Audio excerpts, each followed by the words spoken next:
Called to order the Carroll County Commissioners meeting of May 2nd.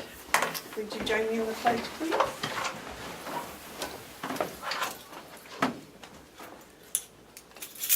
I pledge allegiance to the flag of the United States of America and to the republic for which it stands, one nation, under God, indivisible, with liberty and justice for all.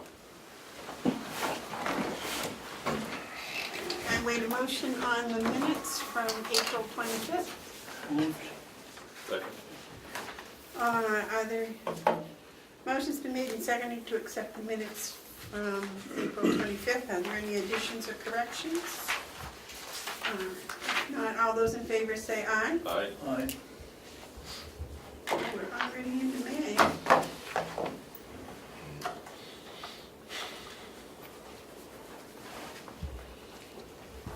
Yes, sir.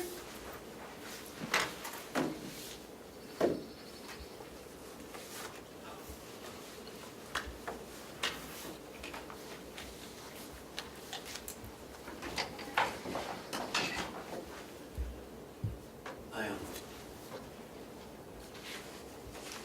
had to add another one. And that's the first one, the jail work.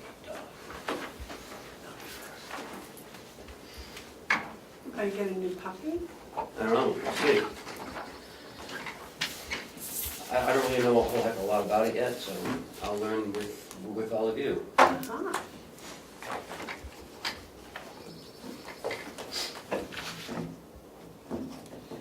Me second already. I know. All right, is there any public input? Yes. So, over the weekend, we ran a little story from the, quoting statements from the pharmaceutical distribution trade association that was advising that you guys don't sue. And I was wondering if you'd seen that and the teletalk where people are not super eager for the county to get involved in this lawsuit. I also read a letter to the editor from somebody that was quite eager. Opinions are mixed, and I look forward to your discussion today. Thank you. Which brings us right into the first subject, which is the jail having a new employee, I guess. Jason, you want to? Sure, call him. Good morning. Yeah. We're going the other side. Well, when you sit over here, David can't see you, so. So, this morning I brought up Sergeant Corliss over here as well, who's going to be doing, I'll hand the floor to him in 1 second. Here to talk today, Sergeant Corliss presented me with a possible opportunity for the jail to have its own working dog that detects drugs. It's a dual-purpose dog, biting and detection for the use of the facility. I'm going to let him go into a little more because it's the opportunity is he is willing to use his GI Bill to pay for the training and pay for the dog, so at no cost to the county. And he has some figures here. I'll let him go into it and then we can talk further in detail, but I would like him to have an opportunity to talk about it. So.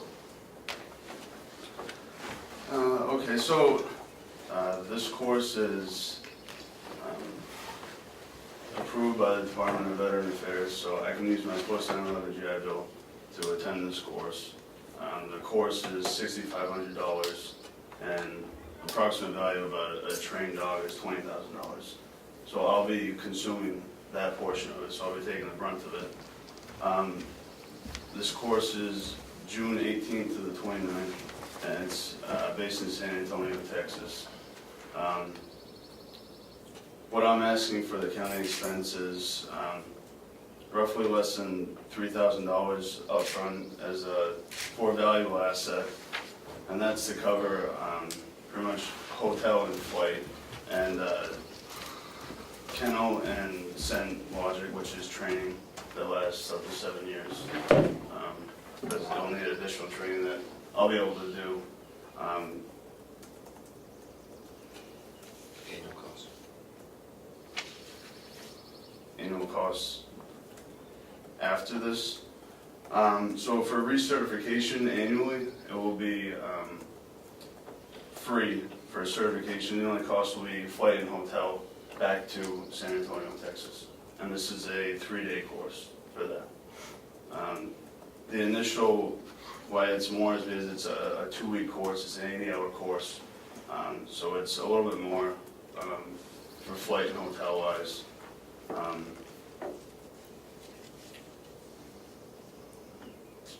So like Superintendent Henry said, it's training narcotics, explosives, it can track escapees or missing persons.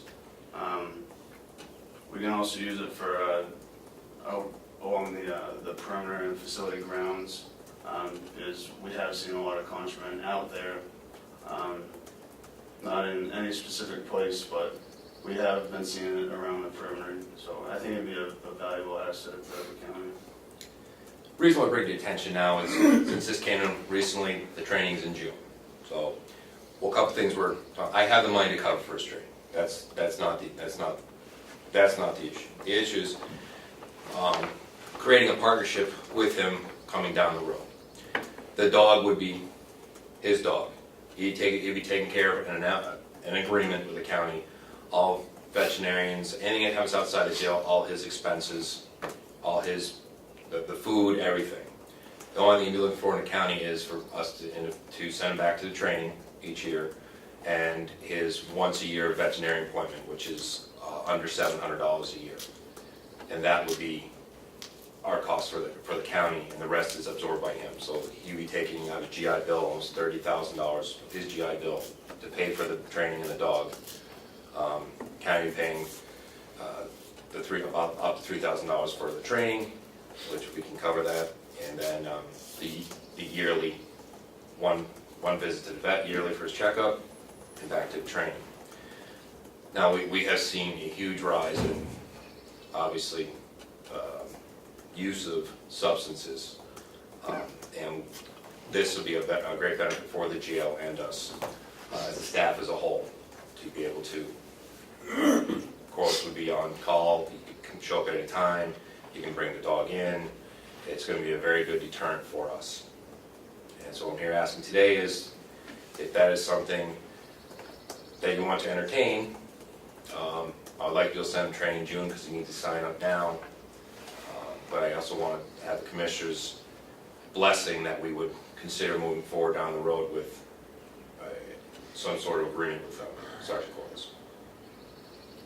What kind of a dog would it be? So for the dual purpose, there's 3 different breeds that it could be. It would be a German Shepherd, a Belgian Malinois, or a Dutch Shepherd. So one of those 3. And I won't know until I get there. The 2 weeks of training is for him to bond with the dog, to find the right dog that bonds with him. He trains with him, including the scents and how to work the dog. Part of his training is that he has to do so many training hours a week, which is also right at jail, permanent offenses, bring him in, and keep the dog trained so many hours per week. There's no cost to us. Sergeant Corliss is technically the training sergeant, so there's going to be no overtime costs incurred to the jail. So for talking for long term, looking at that is no overtime cost to us. So the dog is all trained when you arrive in California? Correct. It will be approximately 6 to 8 weeks, so they will be starting training that dog now specifically for me, and I will let them know as to if there's any extra drugs that I want them to initiate with this dog specifically, then they will. Which we would be looking at Suboxone and fentanyl. In addition to? Yes. Suboxone has to be specifically trained.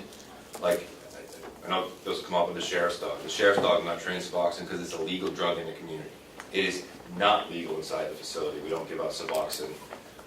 We don't have Suboxone protocol. So for us, those type of things are very important to us. When I had Merrimack County's dog come up, then we got a bill for it because it's trained on Suboxone. It's trained on those things that may be legal in the community, but not inside the jail. And that's what this dog would train for, things that are not allowed inside the facility. Yes. So could we use the dog to go to other counties? Could we gain revenue by that? That would be an agreement that we make, but I'm willing to do that. David? First, of course, it's very generous of you to offer to take your GI bill and pay for this. I hope you don't have to make a decision today because I have a lot of questions. First of all, we have a sheriff's dog, Wolfboro has a dog, Ossipee has a dog, Freedom has a dog. I suspect but don't know, maybe Conway has a dog. How many dogs do we need to do the job? A lot. I'm There's a lot. guessing so. There's a lot of drugs out there. There's a lot of issues out there, but the jail itself, I mean, you're looking at housing 60-plus inmates that have a lot of substance abuse issues that we're being bombarded with left and right, that this would help deter some of that. And it could be here often. In my opinion, of all the places I just named, the place that it would seem to me the dog would be more utilized would be right here. Because of the drugs and people working outside. We started out with a dog for the sheriff's department, and now it's part of the contract that I think half an hour a day we have to pay the individual that has the dog for feeding the dog. I don't want to see this thing just balloon, and I don't know how we stop it. Yeah. I mean, it's one thing to have the dog and train, but every month, every year adding on something else, and these things just have a way of exploding. Okay. But the difference is, Commissioner, I think, with all these other dogs, specifically this dog, the Suboxone is the Right. big thing. I mean, it's so easy to get Suboxone into the jail, and the most narcotic that we find on the side of the road is Suboxone, that people drop off. It's easy, it's thin, it's in a waterproof packet. That's what I would be more focused on, would be the Suboxone getting into jail, because that's the easiest thing to smuggle in. And that's what they're dropping off on the side of the road. We saw it last year. And the county would, on this, Sergeant Corliss, it's his dog, not the county's dog. Right. He's responsible for the food. He's responsible for everything. The only thing he asks on our end is once a year that we can send him out back up to his training, which is only for 3 days. And once a year, that's all he's asking for, input on our end. Do we pay him for the use of the dog on this facility? He's already paid during the days. It's not gonna be any extra pay. Okay, well, that's what I'm asking. Is the dog going to be? Don't have on the extra pay like anything else. If we called in and we're doing a full shakedown facility, which we've done in the past, then maybe, but then we also bring other people in too and pay them as well too, if that's something that we need to do for safety and security reasons. But beyond that, normal day-to-day, no. Yes, Mark. During this training that he's going through, the 3 weeks or 2 weeks, is he receiving pay? Is he on the clock, county clock? Yes, Okay, so we're paying him for, okay. yes, sir. Have we ever had the sheriff's dog go to your jail? Yes, Was that effective? effective to what it's trained for. Not trained for Suboxone, But did it detect anything? no.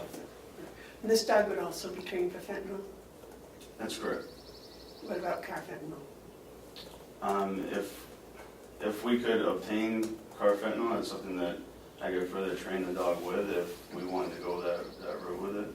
They do different scents that you can buy to train the dog on. Those would be two main ones, would be Suboxone and fentanyl. Yes, David? So, Sarge, where is this dog now? California or In Texas? San Antonio, Texas. And how long do you have to go there to bond with a dog? It's an Or make 80-hour your course. choice or whatever. It's an 80-hour course that I'm going there. So day one, I will 2 go there. weeks? Yes. Okay. Who is it that you're going to see? Who holds this? What's the name of the It outfit? is called Universal Canine. Universal Canine. Yes, sir. Now, do they guarantee the health of this dog? Yes. For All the dogs are under 2 years old and come with full shot records. Okay, but I mean, we have a dog in the sheriff's department that has allergies. Yep. And again, it's his dog, that's not our responsibility, that's what they're gonna be, that's not the county's liability.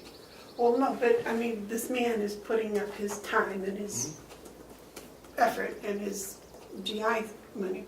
I want to make sure that he gets a dog that isn't going to cost him $800 a month Yes. for They shots do and things. guarantee. Universal. I'm not sure the amount of time that they're guaranteed for after, but there is a guarantee associated with the dog.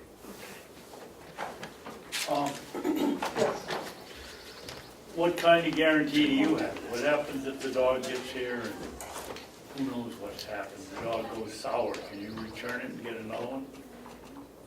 I don't foresee that happening, but if it doesn't meet up to the expectations, I would imagine that I would be able to, yes. Okay.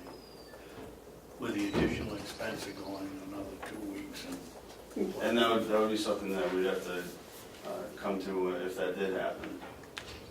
And I like Corporal, to come to these things before they happen. and- Well, with their guarantee, I don't foresee that happening, but I can reach out and ask them if you would feel more comfortable doing Would you it. please find out what the, If they have a return policy on the dog?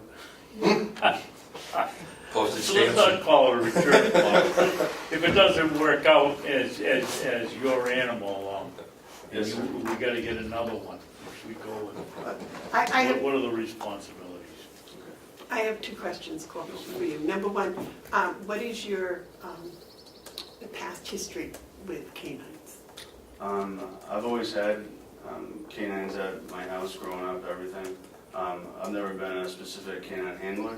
That's why I researched courses to go to, and this one seems very fitting, and it also makes sense with it being approved through the GI Bill.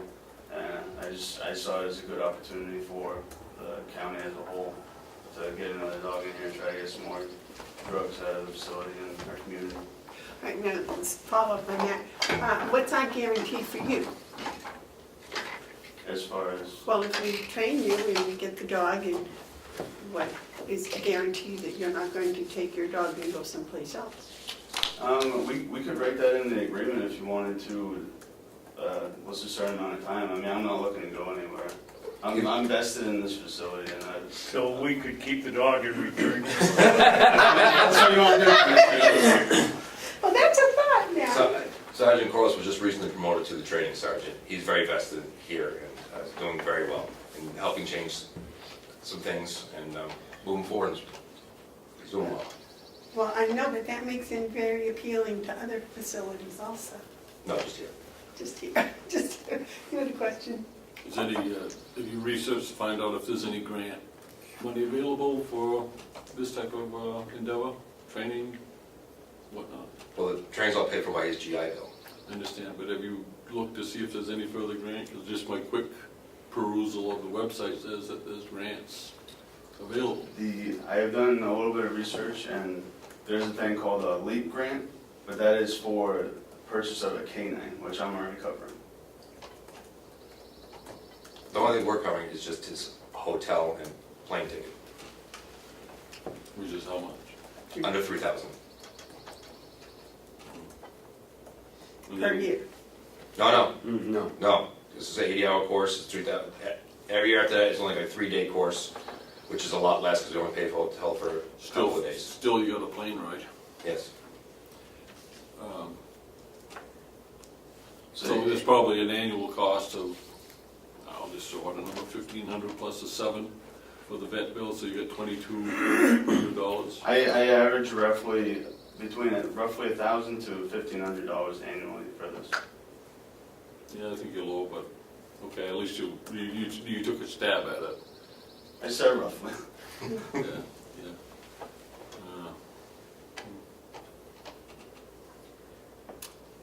It's covered in like, what's that? Yeah, but- A week, maybe. you're not meeting next week. That's right. Yeah, David? And I apologize if this kind of came kind of quick, you got it, because it's, we want to sign up because he's going in June, and he's got 6 weeks out, he's got to be signed up for. Well, that's a problem. Will you go to, David wanted to know about the vet clinic on the corner? If you guys are covering that cost of it, I will go where you designate. Well, no, I'm having a senior moment here, I can't remember the name of the clinic, but. Animal hospital. What? Something animal kindness. Kindness Animal Hospital. Yeah. You know, for years since the sheriff had it, they have given us a huge discount for their service down there, and I don't think they get the credit that they deserve for doing it. We have to send the dog down to Walpole, Mass, or somewhere for his allergy pills for the sheriff's dog, because that's the only way we get it. Sure. These things just have a way of never costing what we're promised. I don't know how you do it, but I'd like to find out whether Kindness Animal Hospital will continue the discount for another dog, or, I'd like to nail down the cost of what it's gonna be for the year. Kind of hard to do from the start, but I think it ought to be done. Well, he said that that bill was going to be $700, right? Where did you go to get the estimate for the vet bill? Well, I live in Meredith, so I did my local vet there, just where I take my dogs. And estimated value of that was $605. I think that's a little high that they charge. He was trying to go on the high end since we're, Covers, yeah. and Commissioner Hounsell going Right. this, but. This all came up quick, and I was trying to get rough estimates for you guys to kind of gauge where I think the it was at. 700 for the annual inspection is high. I know we don't sign checks for them for that. And he takes the dog down, I think, once or twice a year, and they really treat us nicely. Mark? Yeah, so a couple of years back, I was having a conversation with my brother about the cost of keeping dogs, because we're both, interested in dogs. I have dogs. And it come out that basically, this is a statistic, that if you're going to properly care for the dog, and I'm sure you will, Sergeant, that you can plan on it costing anywhere between $2,000 and $3,000 to care for a dog. Now, that isn't a dog with an assignment that this one would have. So I think the reality is it's going to cost more than $1,500.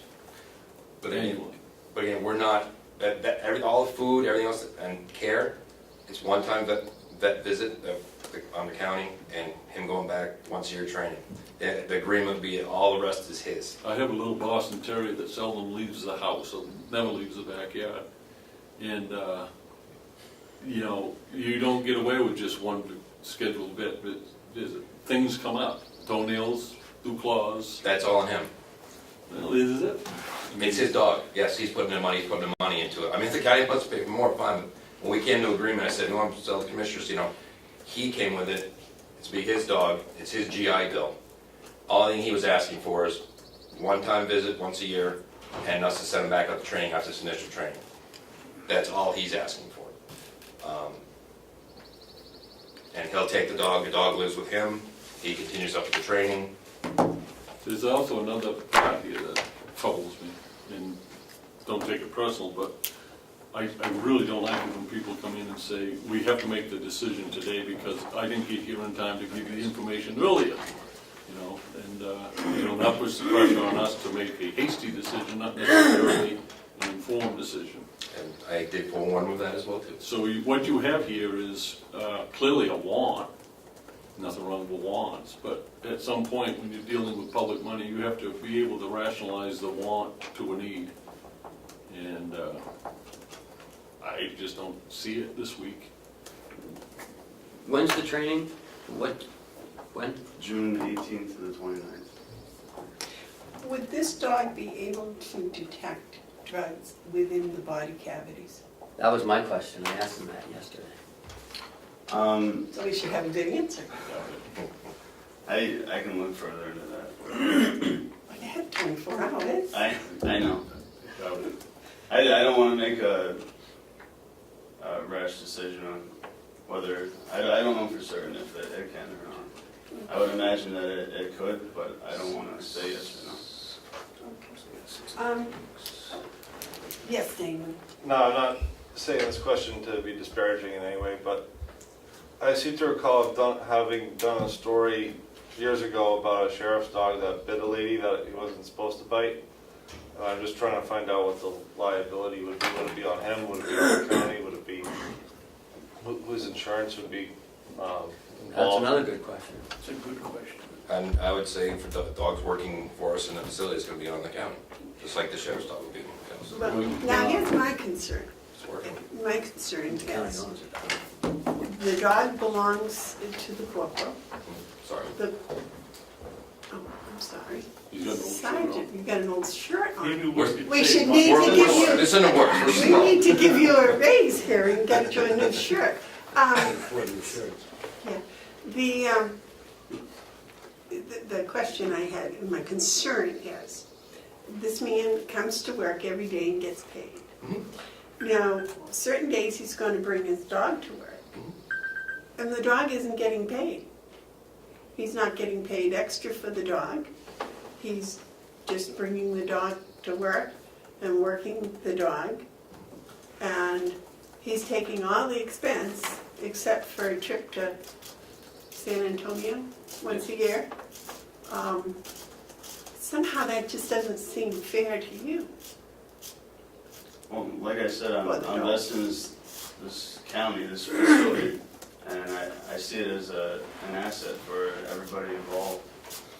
We've been seeing a huge rise in drugs coming into our facility that sometimes haven't even been found for days until they're in the day rooms, and then it spreads. And I really feel like this could alleviate a lot of that. But would the dog be here for every admission? No, but it could be here quite often, several days a week, going in and out, in and out. Because you have a lot of admission. Is that the proper word, admission? Admissions, yeah. And Commissioner Hounsell, I fully understand, we had this discussion before we got here, that the concern would be the last second, and I've heard that before as well too. And I prompt the sergeant that this is difficult when it comes these things the last second, but that was important enough to bring it over and present it to you. Well, I'm doing my best to process this because I want to accommodate if I can. I don't get to the point where I can, so, yeah, so I appreciate that. I think an option we might consider is, first of all, we gotta have to describe the need. And I want that to come from you, I don't want it to come from Sergeant Corliss. I need you to describe the need, not the dog, the need for this type of scrutiny. And then I want to think in terms of, we'll contract with him so much per year to do this, but he's going to have to use whatever we contract with to get recertified and all that.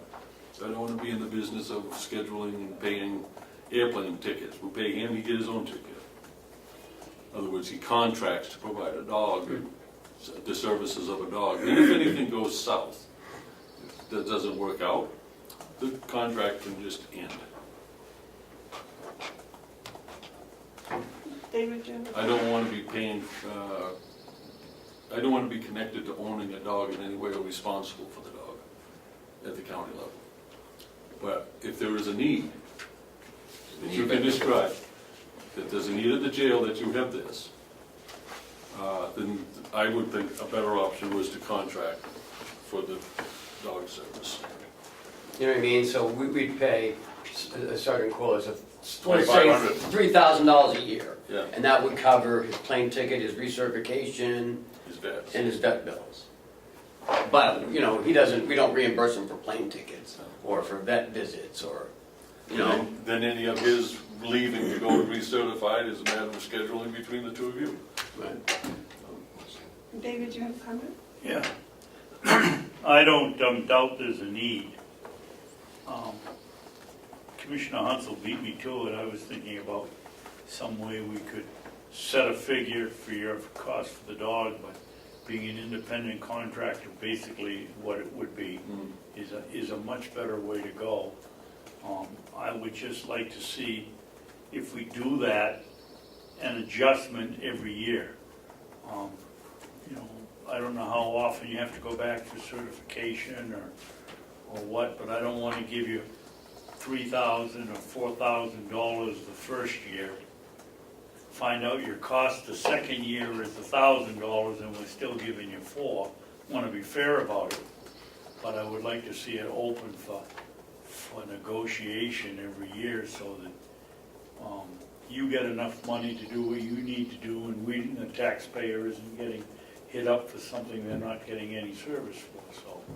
So, and I'd also, in that, in exchange, we get a guarantee of how often the dog will be here and how many hours. And I can see the thing running around all day over there doing his job, which is to our advantage.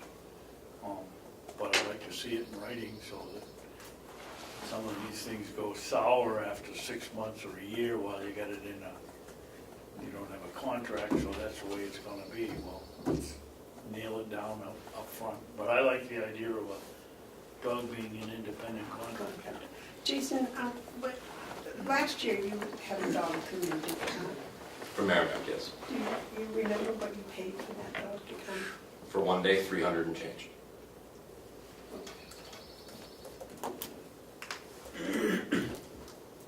Gentlemen, would you be acceptable to the first year having the $3,000? It would actually be $3,700, right? The first year you're playing, and the vet bill. Yes. $3,700 the first year, and then negotiable the second year. The Lord take care first year. When I get the dog, it'll be up to date on shots already. So we'll need a vet bill the first year. So we're just looking to pay for training in June, So that would be under 3,000. under $3,000. So the first year contract would be $3,000, and then we would renegotiate the second year. So building on what Commissioner Babson was saying about an independent contractor approach, I'm starting to think that that fits better than what was originally presented. I don't want to have to look at vet bills and figure out whether or not they did this or did that. I mean, we scrutinize all the bills. If it's Sergeant Corliss's dog, Sergeant Corliss, and the vet will decide what it needs.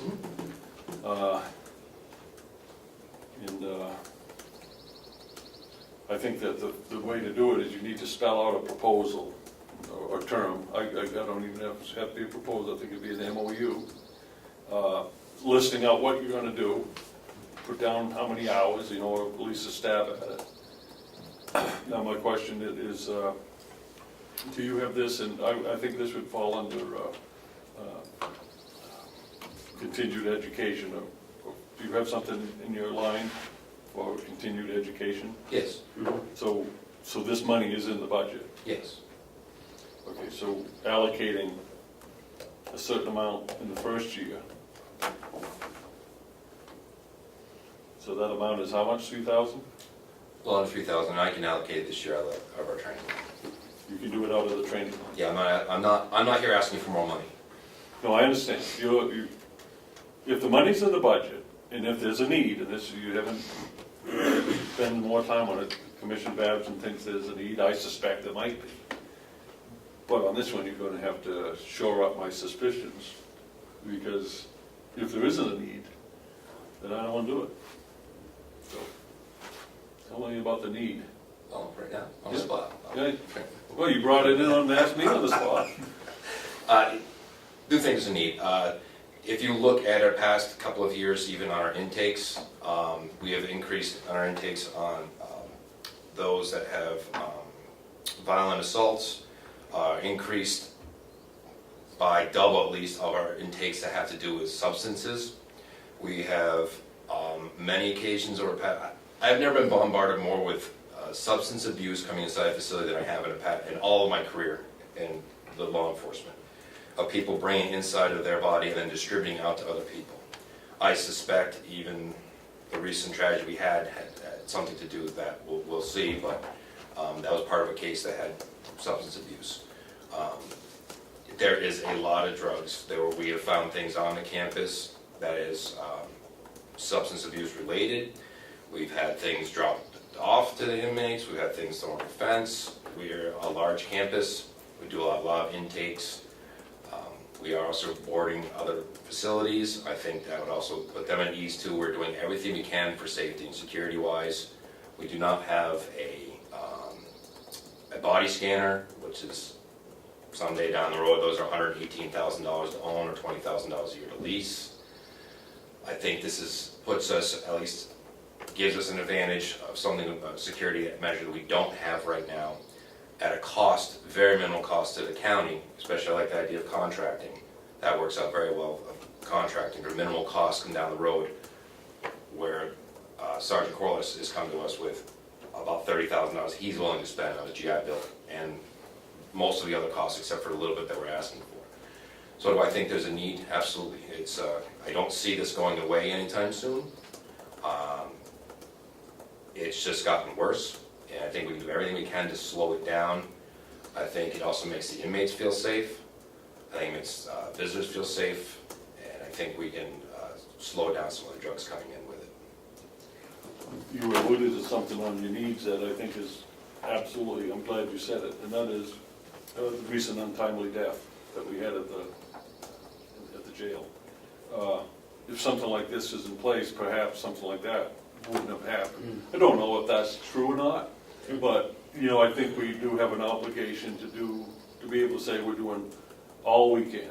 If you look recently, several other counties have had overdoses inside the facility, and I'm not saying this, some have body scanners too, some have dogs. Not everything is detected, and it's not a silver bullet. But I agree, anything we can do to slow it down, stop it, prevent it, and show that as we are doing everything we can. And I know Carroll County, we're not the most richest county, not the poorest either, somewhere in between, but when an opportunity presented itself to me, and quite literally came 2 days ago, and I had him work on his outline stuff, I said, we'll go try Wednesday. I called Ken and said, listen, can I come on? We'll pitch it. I made no guarantees to him, because it is last second. I know how that. Well, I think it's a very sensible thing for the county to do. There is a need. I feel that strongly. The other thing is he's asking less than $3,000 for the first year as a contractor MOU.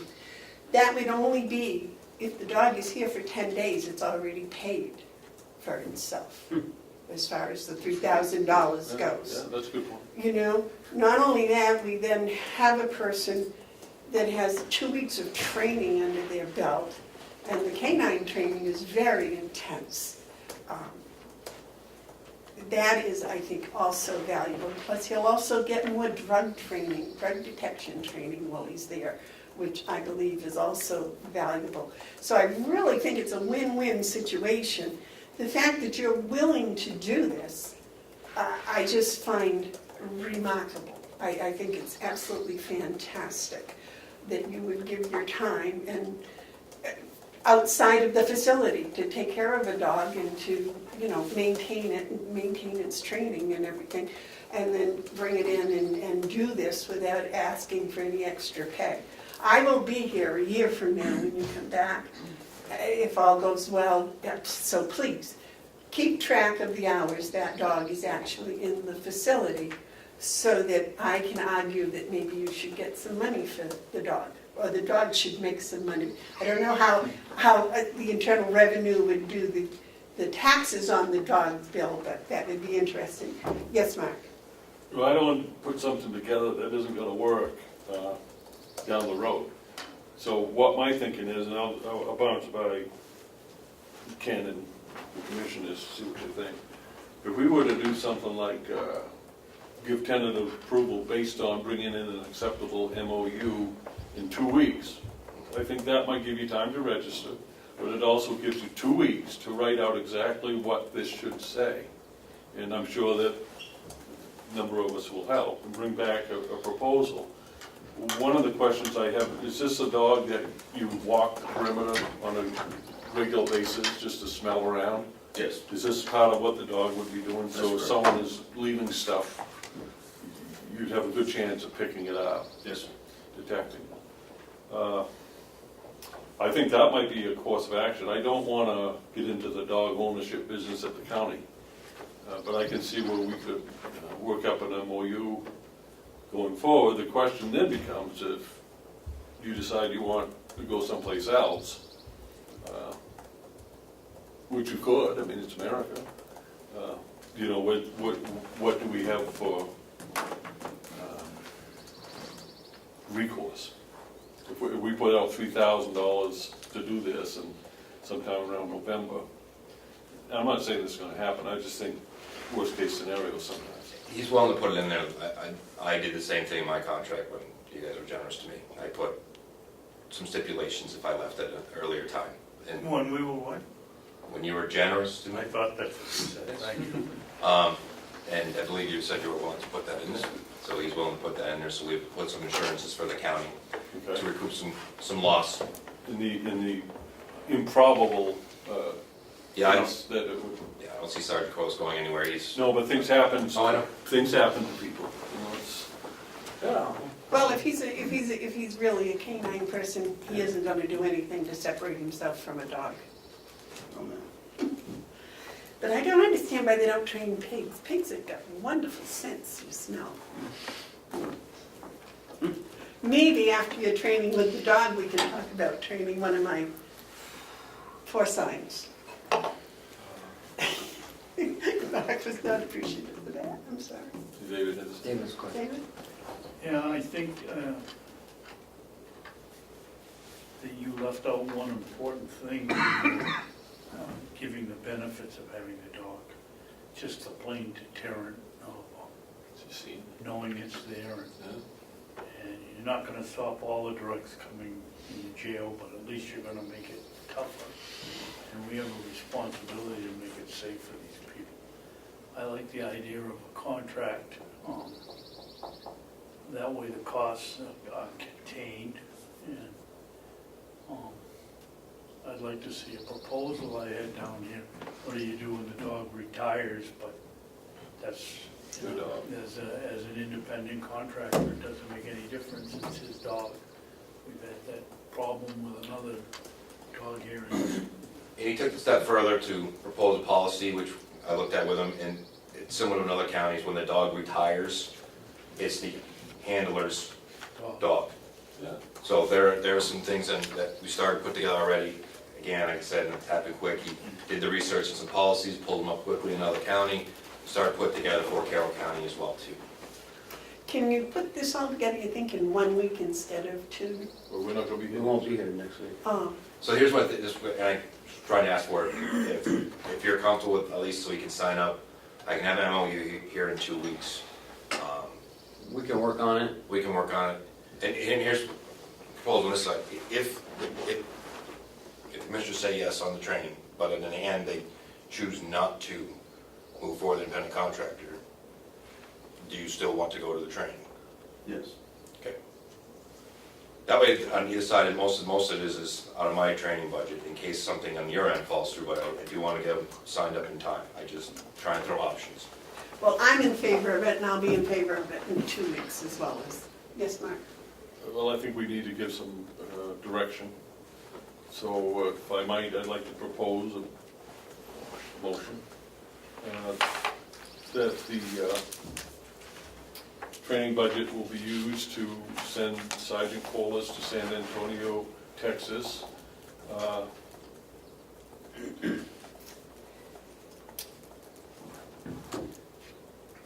And that registration can take place now, but it's, and I gotta have put it in there, it's contingent upon this commissioners signing an acceptable proposal on May 14. 16th. 16.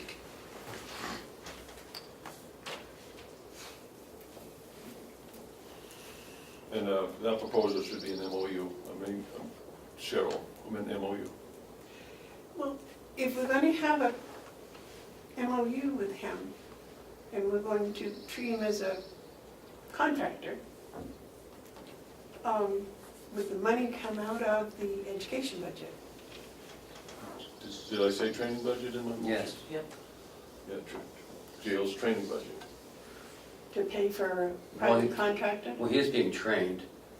No, we're training him. We're training him to run, so that we can hire him and his dog. So whether we end up going forward or not, Sergeant Kohler's gonna be trained. And he's gonna come back with something. Now, is it possible that we get cold feet and back out? Sure. Do I think that'll happen? I don't think so. I think what you brought in is a proposal, and you were able to go from want to need. We found a better way of doing it than to go into the dog business ourselves, and, yeah, I think it would work. The only way I can do it, because I can't. So what you're looking for is just to approve the training? I Today. think, we're talking about a motion without a second, so I think we, Well, I'm clarifying that so I know whether to second or not. I don't know, whatever the motion says, Cheryl, did you get it? I can't remember it. Yeah. Commissioner Hounsell motions that Sergeant Kohler be sent to San Antonio for canine training, paid for out of the jail's training budget, contingent on the Commissioner signing an acceptable MOU on May 16th. Should it be contingent on the signing of the MOU, or are we just going to send him in training? And then we'll do, I see what you're saying.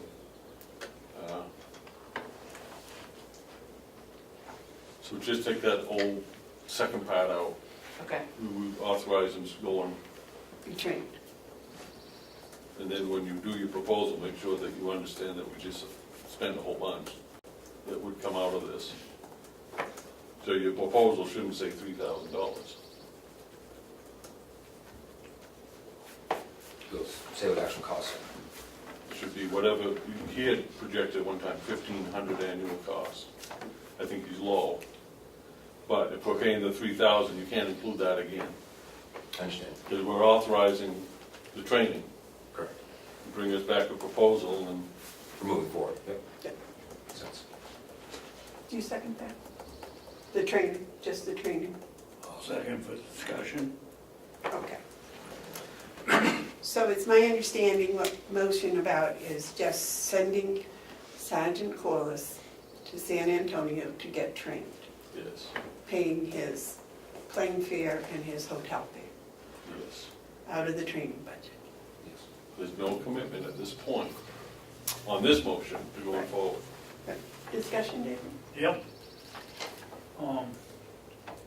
I think this would be a real help for the, our employees and for the inmates that have to be protected. The only thing I want to know, Sarge, is who's responsible if it's a contracted dog for an accidental dog bite or some sort of attack from your animal on our prisoner. I'll check with That's the with only Brian. thing I have that Yep. would prevent me from voting yes. Mark? That's an excellent concern, Commissioner Babson, because lawyers go for the deep pockets. That's exactly right. And so we need to make sure that we have something, some sort of rider. But I would also urge you, Sergeant Paulus, to look at your homeowner's insurance or something and make sure that you also have coverage.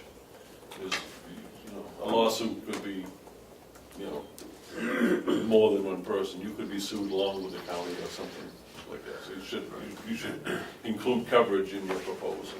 And make sure you have indemnification in the whole harmless language, Jason.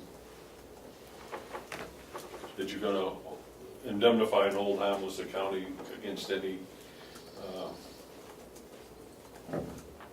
liability. Not that that'll work, but it's good to have it in there. David? this is getting a little bit complex. I believe Sergeant Corliss should be protected if his dog gets out of hand and bites somebody. It appears that we're going to support this program. How do we make him free of any responsibility and make sure that the event would be covered under our insurance policy? Because anybody that sues is going to go for the deep pockets. I think Ken's going to check into that for us for this. But on that point, if it happened on county grounds, that's different, but say the dog's having a bad mood, because they do have mood swings, and you're parked at a... Do you bark? Yeah, and I do, and but you're in a parking lot, and your window's down so the dog can breathe, and someone walks by, and the dog just has a bad moment. That is your dog. Yeah. So you need to have coverage yourself in addition to others. Yes. We could put in the agreement as to what's covered on duty as to off duty. Well, I think he's talking about your personal life. Yes, it wouldn't be covered off duty, but if he's on duty working, then it would be covered. Yeah. As- I guess what I'm doing is to caution and you make sure you have coverage with the dog Yes, sir. is trained this way. Just remember this one thing, people, they don't know, but you need to know this. Every dog is a potential biter, no matter how well they're trained. That's just the way dogs are. You gotta plan on that they will bite. What's gonna be neat though, I'd like to see it sometimes, when people walk in and you've got the dog there, this is a big German Shepherd, that's gonna sober them up quick. Dogs have that effect on people. Okay, all those, any more discussion? What is the motion? I forget The it. motion is to train Sergeant Corliss. Yeah. All those in favor, say aye. Aye. Aye. All right, you're gonna go to school. Yes! I'm in favor of everybody getting educated. Yeah. Make sure you get us a good proposal. For your subcontractor, your contract, MOU. MOU. You're gonna learn a lot of legalese. The other reason we're over here for it, so all you guys are crunched on time, take the card back a little bit bigger, is we had some work done up at the, which library was it? Conway. Comeau Library the other day. Yeah.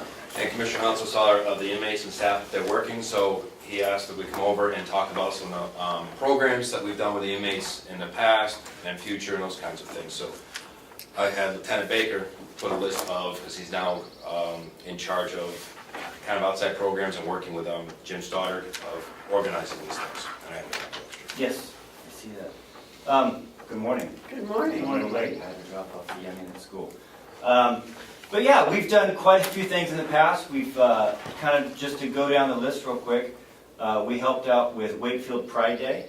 We went down and picked up trash kind of during and at the end of their event there a few times in the past. We've gone to the Wakefield Police Department and did shed maintenance. They had a shed that needed some maintenance. We took an inmate down there, and I believe they reshingled it and painted the shed. Also at Wakefield PD, we painted the whole interior of their police department and did some floor work to their fire department as well. Resealed their interior flooring on their fire department and painted some grates that they had in the floor. Tufton Borough Transfer Station is a big annual cleanup that we do. They call us once or twice a year that we go down there and help pick up all the trash that's kind of blown off into the woods. So we usually send somebody down there to take the day and pick up all that excess trash in the tree line for them. The town of Moultonborough a few years back, they had a old landfill that was kind of spilling into the stream. Well, we took a group of inmates out there and throughout the day we cleaned up kind of that stream so it wouldn't damage the stream, along with their city workers that we kind of worked side by side with them. They kind of had the heavy equipment to bring up some of the big stuff that was flowing over. And then recently, the Rotary Club asked for our help to place some library boxes around the county. We had specialist Sibia lead that, and I believe all of our boxes are out now. We may have one, I'm not quite sure, but I think all the boxes are out and placed. For a few years, the Effingham Elementary School, that fitness trail that surrounds that, we went once or twice a year and did a cleanup around that trail to get all the leaves off and make it pretty, kind of cut back all the ingrown stuff. Obviously, the Conway Library that we just recently went up and helped out, I believe that was a book sale, that we brought books up and then kind of put the books back away. Fishing game, local fishing game, they brought their boats over to our facility, and we had some inmates go out and kind of re-clean them, get all the nasty crud from the water off them, and made them look pretty again. And that was new last year, and I think Mr. Babson asked me if we bought a boat, or for my own personal boat. I'm like, no, it's Fishing Game's boat. They brought 3 different ones in, and you know, it gives the inmates something to do. They're very happy to. They were very prideful in that one, I just tell you, because they got to buff that boat right out and make it look really, really nice. And Fishing Game was very happy, and we hope they come back again in the fall. You know. Do we get paid for any of this? No, this is all basically Community nonprofit, service. community service. We can work with municipalities, state agencies. We can't do businesses, but you can do nonprofits and municipalities. So. David? Yeah, where are all these workers coming from? All we've heard is there's nobody getting out of the jail, and It's I go over there maybe once a week and around lunchtime, check out the figures, and they're really down, but we're getting all of these projects done. How are we doing that? And these are all projects, Commissioner, that have happened in the past. And we try to schedule these types of And some of them things. are only one a day, like Correct, Friday. and we do them on the weekends where there's no farm work going on. So we're not Okay. taking away from the farm as much as we can. Obviously, sometimes that some communities need help now, so we do what we can to leave work for the farm and also take inmates out to do these details. So it's tough. It may be 1 or 2 people, it may be more, it depends on how many people, how many officers. Who goes with them? An officer, a staff member. So we'll Of have. your staff? Correct. I've done a couple of them, and they go, and we One? watch. Sometimes 1, sometimes 2. Basically, what I try to do is we do a site check on the area and look to see what the best security for the public, the inmates alike, would entail. If it's 2 officers and the facility, whoever we're going with, feels more comfortable with another staff member, we supply that. If it doesn't, at, like, we'll say the Tunson transfer station, it's an open area. 1 officer could sit on top of the hill and observe all the inmates. We're talking about the best of the best inmates we have, the minimum security, our trustees. How do they get there? We drive them in our county vehicle, One drive? 1 drive. Yeah, I wanted just to relate why I inquired about this. Last Friday, I went into the Conway Library to say goodbye to Betty Parker. Betty Parker lives in Sandwich, but she's worked at the Conway Library as the assistant librarian for 20, 30 years. And Friday was her last day, so I went in to say goodbye, and we were just chit-chatting, and she was telling me how pleased they all were with the inmates coming to help with the book sale. And then she went on to explain how important that was. The book sale is put on by the Friends of Conway Public Library, and they're older women, and they do this every year. They get all excited about doing it, and last year they concluded they just couldn't do it anymore because it was too much work to carry the books up the stairs, set it up, and then bring them down. It took them a lot of time, and they just couldn't do it. And the inmates were able to set it all up, get them all going in an hour and 20 minutes. And that just resonated, talking with Betty. And I said, well, how did you set it up? And she said she began scheduling it back in January. So it wasn't just, calling up the phone and getting someone. It was actually a planned experience. So I wanted to draw attention to that because I think that's exactly the type of things that we should try to do and encourage to know that you've been doing it. Yes, and I think it's in past experiences, it's a growing activity for the inmates alike. When we did the Wakefield Pride Day, they were more nervous to go into the public and walk amongst regular citizens because they didn't know what was going to happen. Well, we had to kind of talk them, and it's them taking their first steps to be a productive member of society. And these types of activities that we like to do help with that, because they understand that, oh, I'm back out. Because we walk, they're not in handcuffs, they're walking, we're talking, we're chatting, we're allowing the public to talk to them. We don't hinder any communications. Obviously, if those types of situations that we think the communication's getting a little out of hand, we step in and go, hey, but we've never had that problem. Never had it, but we're always looking out for those types of things. And it's a wonderful program that we're out there, we're ready. Just give us a call, and we'll try our best to set something up. It takes a little bit of juggling because it does take away from the will sometimes, so it's difficult all around because of less inmates. So sometimes he's short, and it also depends on our staff, because we're not incurring overtime to do this. On a very rare occasion, I might authorize overtime, but I try not to. So we have a staff member that's freed up to be able to go do these things. But again, if somebody calls out and we've already made a commitment to do this, then we make sure it's taken care of on our end. If we made a commitment, we're going to be there. So it's all a juggling act. And when you did the boats, that was in a secure area. That was secure area. That was right in the jail. Yep. And another need for the dog. Yes, David. I understand why you have to do it, Mike, but the fact that they're down in Wakefield, bright orange, while everybody else is wearing their civilian clothes, sort of makes them stand out as maybe we shouldn't talk to them because they're inmates. And that's the premise. I totally see where you're getting at. And obviously it's a safety and security thing, because the staff, we need to be aware of where they're at in the event that somebody decides to make a silly decision on the spot. But it's Ball and chain to do it. And we've never had an issue. We've never had an issue with the public. We've had vendors ask if they can freely give the inmates a soda or ice cream. And we always tell them, well, after we finish our work, if you're still willing to do that, that's totally up to you. We're not asking for anything.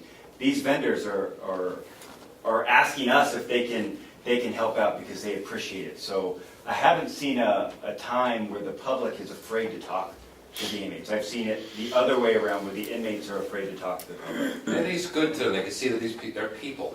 Just because they're wearing orange, they're still people. And they said, but it's the next step back society. You know, like when we did the blueberries over here. You know, they're in orange. Public had to realize, hey, these aren't that bad people. They helped me out with my blueberries or anything else. But they spoke to them saying, I messed up. I did some stuff inside. I'm paying back to society. I'm going to move forward. Well, I can report to you that the county library is very active, very busy place, and they were absolutely thrilled with the work that you folks did, and more than nothing but positive. Very, very well received. And anyways, I just want to bring that in. Well, I think it's because people realize they come from our communities originally. Absolutely. David? Yeah, I don't want to talk about the case, Mike, but I can give you a very good example where an individual didn't even get an interview because he was coming out of the jail. And that's not your fault, that's not our fault, their fault, that's just the way society is. And, I think going up to these towns is the best thing you can do. And yeah, you gotta have them in orange because you can't have them go down there and 2 minutes later they're on the bus to Rochester. And we're getting better with case managers being able to reach out and talk to more. Now we have somebody dedicated to do that, so our relationships with the businesses are getting better, so because they have a friendly face and person to talk to, alleviating their fears. I think one of the answers is, and when I go around and talk to people, is if they've hired an inmate before, or an ex-inmate before and been successful, you know, they can put up with anything almost. But getting them to hire the first one, in my experience, has Tough. been the tough thing to do. And I think the biggest thing with the business is hesitant to hire an inmate is there's no difference than hiring anybody who hasn't been an inmate. It's the person. And there's a lot of inmates that I've come in contact with who made a mistake and are trying to capitalize and build a better life. And I think once the community sees that, and I think, again, these community service projects show that they do have an excellent work ethic and are trying to better themselves. And that's who we're taking out there. We're taking out the people that want to better themselves. We're not taking out the people that don't want to better themselves, because we think that exposure to the community is just not only benefiting the inmate, but the community as well. Yep, I mean, you guys are doing a great job, and I hope that it continues. Thank you. Thank you. Yeah. Enjoy the warm sunshine. Will do. We got 2 bids to open Okay. on the hay tedder. Really Do you run up. want to open this? Sorry, it's a little longer Oh, right. than 10 minutes, but That was pretty tough. No. That's what I thought. Morning, Will. Willie, did you call or contact Chappelle? yes. I asked him yesterday. He contacted a whole list, so.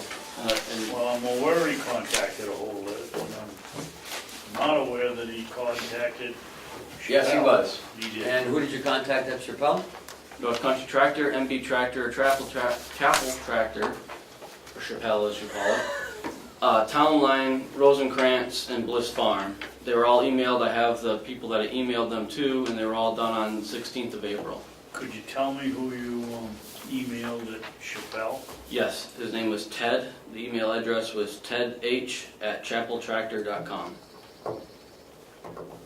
So, you don't know who this mystery man is, except he's Ted H or Ted? tedh@chapeltractor.com. You don't know whether it went to Brentwood or whether it went to... I called Brentwood to get the guys. I asked for sales.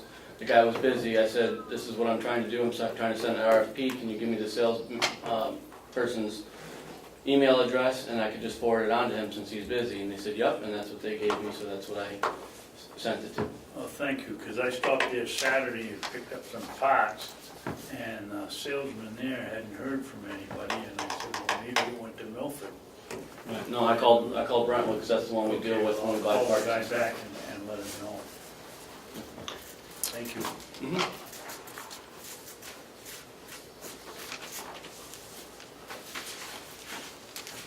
What you got there? What you got there? I've got from Bliss Farm in Chester, Vermont.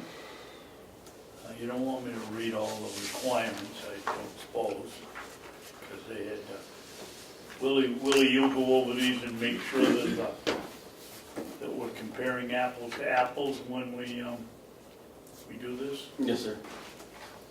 I got a free delivery to here, and the price is $6,500 for an 18-foot tedder.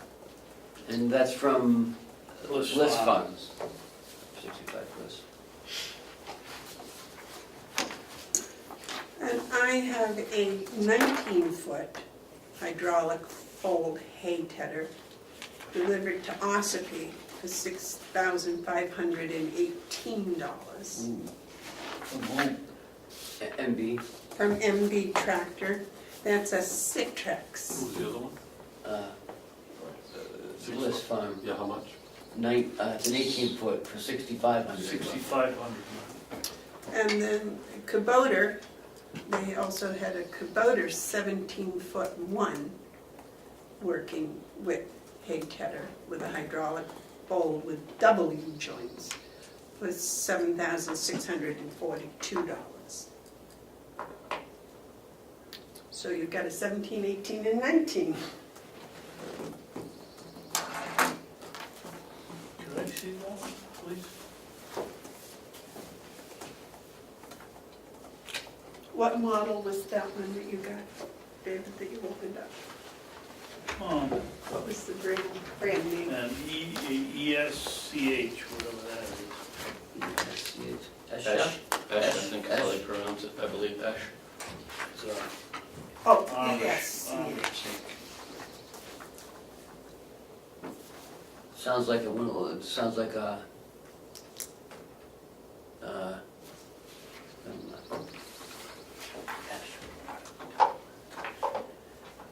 Willie, we ought to take, since there's only two of the bid, we ought to take a ride over. This one doesn't look like it's anywhere near as stout as the one we saw. yeah. I can call and see if they have them in stock up there in Conway, and then I can go take a look at them. Did they send pictures with this one? Yep.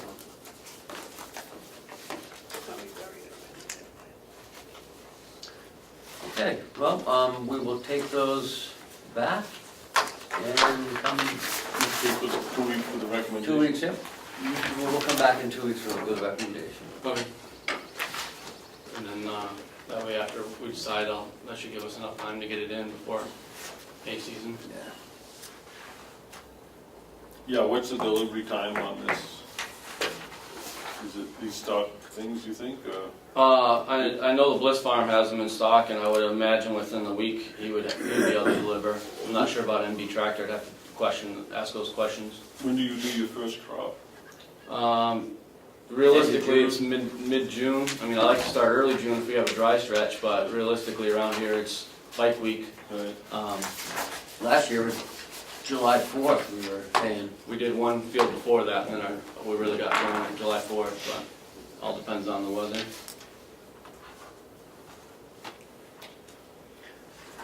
Okay.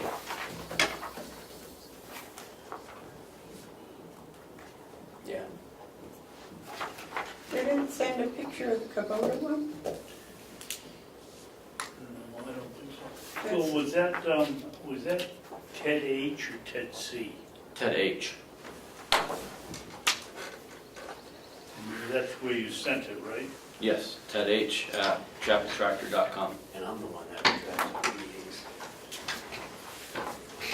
Well, there was a Kubota one in there? Yeah, there was two bids, one for a Kubota of $7,642, and then one for a Citrix for $6,518.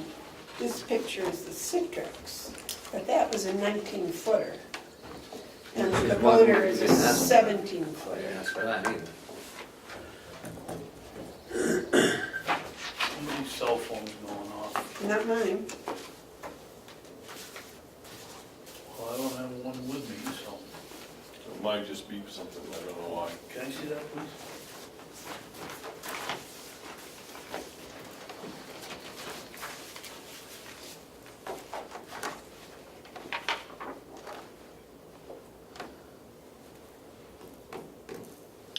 When I go downstairs, I'll take copies of these and I'll leave the originals with Cheryl.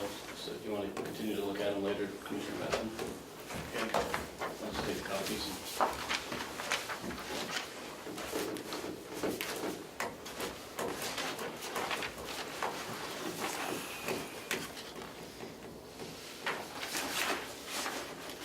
What did you say it was, an ESCH? I think so, ESCH, I think that's what he said. I think that's how I pronounced it. ESCH, I think Oh. it is. Okay. Water tank cleaning, Will? Nope. What? Blueberry Blueberry field leaf. leaves, sorry. We didn't get any bids. We didn't get any calls. So I guess we go to Plan B. What's Plan B? It's in your packet.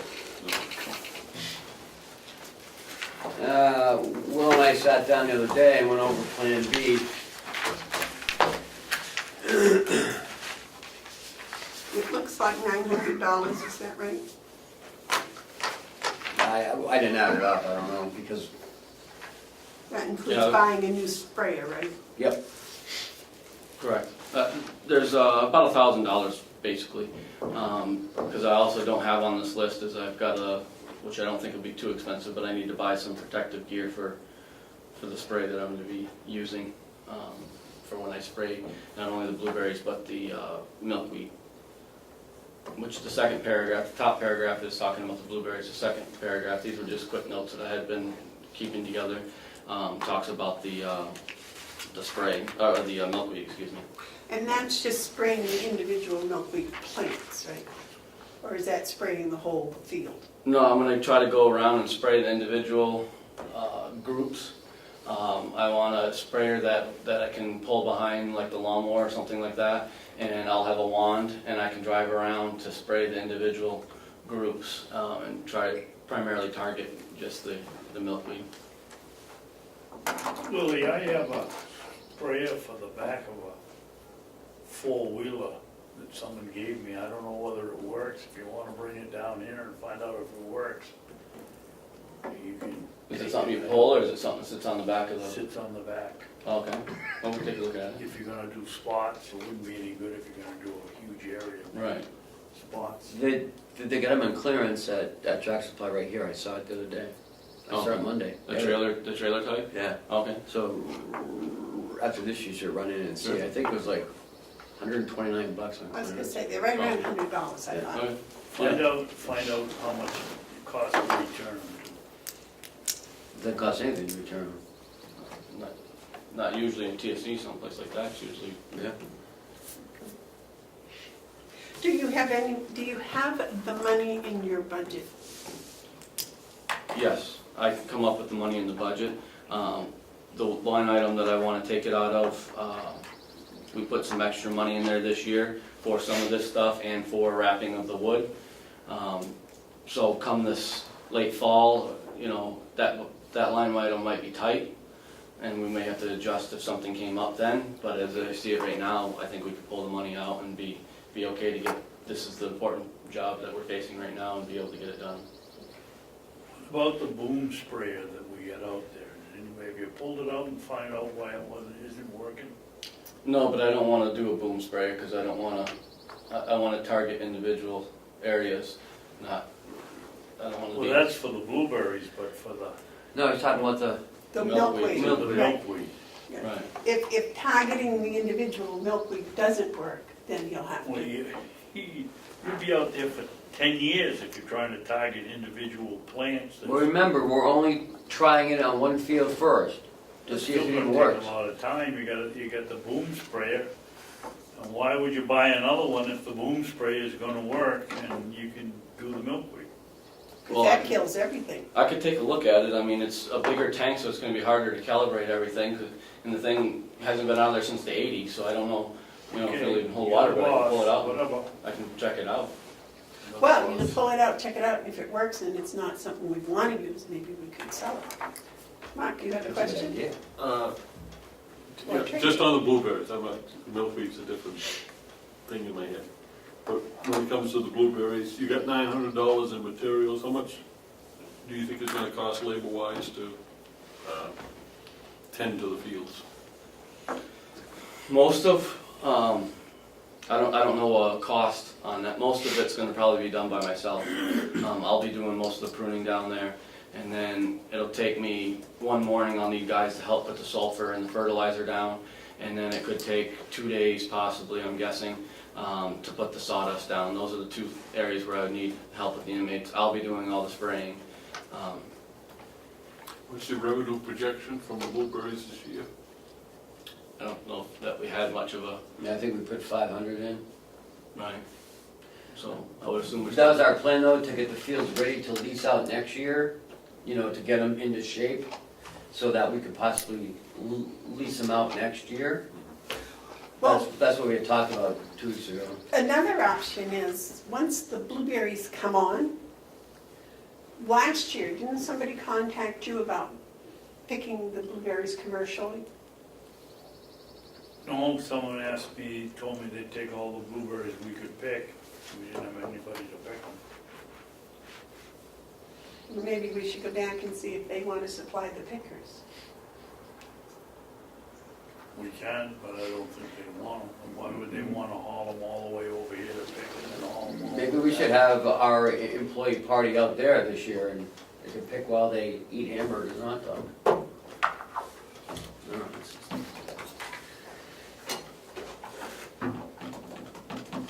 Well, I think if we start now, we can come up with some way to get them picked and sold. Mm. In the past, they haven't been picked. Well, the last 2 seasons, we've done a pick your own. Prior to that, we picked them and sold all of them that we could pick. They're a lot easier to sell if they're picked most of the time, but we're short on that. So. So What are we doing 15 for sale, do you remember?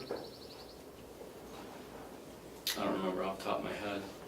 We picked a lot of them, and a lot of them went, I don't know that we did. Nursing home. Yeah, a lot of them went to the nursing home, and we froze them with the Jason's Oh, yeah, guys with the The Cryback. seal, yeah. Yeah. So I don't know that we got paid for a lot of them, but we picked a lot of them. Now that we got Chris, he's innovative, he likes to utilize the fresh stuff. He is, he's very, I used to sell a lot of berries to him in his other life before Oh, I came really? here, so he's very good at using them. It's a matter of getting them to him. Oh, okay. So all we need to do is market the berries, find a way to market the berries. David? Well, we were doing we were playing the walnut game through 2015. We were charging the nursing home for the berries. Prior to that year, yes and no. Prior to that year, we, the nursing home didn't take very many of them. It was that year, once we got the cryovac thing, that they took a lot of them. But prior to then, we used to sell them to other food stands. No, but my point is, we stopped doing that as a budgetary Oh, or probably. bookkeeping procedure. Somewhere in 15 or 16, we stopped 16, selling them to ourselves and calling them revenue. 16, because we weren't. it wasn't So I don't know revenue. whether we're getting true figures for our revenue, we're getting true figures for revenue when it goes pick your own, or we sell them, but I don't know what happens when we disperse them amongst county facilities. Oh, let's just move, if you want to move forward with his plan, with our plan, that we talked about getting the fields ready. Yes. And then once July hits, then, or in June, we come up with a plan on how to market them. Right, because they'll rent much better next year if we can say, last year We we got- picked $3,000 Right, worth of berries and sold them here and We there. should be picking $10,000 worth of berries out there, and then nobody. I don't know about we have 10,000. Well, 8,000, I mean, go to Capen's, go to Sorensen's, we got more bushes than they do, and they're making, I don't know what Andrea told me, and I wouldn't say it on the TV, but, you know, that's a good part of their income in their plants. Sorensen, I know, made, you know what he made, he told us here one day, which is way more than we're making. It's like our hay revenue. Well, I think we need to work at marketing. Picking them and marketing. And poor Will can't do it, you know, like, okay, put a sign out and let's do it on weekends, because berries aren't just ripe on the weekends. Concentrate. Next is the water tank cleaning. In your packet, you have underwater solutions, and Will can talk about that real quick. This is okay. So I'd really like to get these guys scheduled. They keep calling, I keep putting them off. I called 6 other, through our last discussion a couple weeks ago here, I called 6 other towns, left messages, some no answer, left messages. One town told me that they have enough tanks so they're able to empty their tanks, empty one tank, work off another tank so they can do an inspection and cleaning while the tank is empty so they don't use the service of this type. I got online and Googled it. I looked up a few different diving services. One of them that I found sounded like they do sediment removal. So I called him, went back and forth with him. He finally gave me a price. But he asked a lot of questions that should be common sense questions in my book when you're going to dive into potable drinking water. And he's asking me about what kind of diving suits and how clean and this and that. And I'm like, well, this is potable drinking water. So I don't think that company is really does this very often for a living. This underwater solutions, they do. So the company you just talked about isn't this guy? No. This company, this is what they specialize in, this is what they do. And we have used them when I was a commissioner up in Center Ossipee for the water tank up there at the end of Mountain Road. We've used them up there a couple different times, I believe. So this is what they specialize in. The one I found online and called and talked with him, he finally gave me a price that was at least $1,000, almost $2,000 more, or about $1,500, excuse me, more than this company. And they don't seem like they specialize in doing this kind of thing.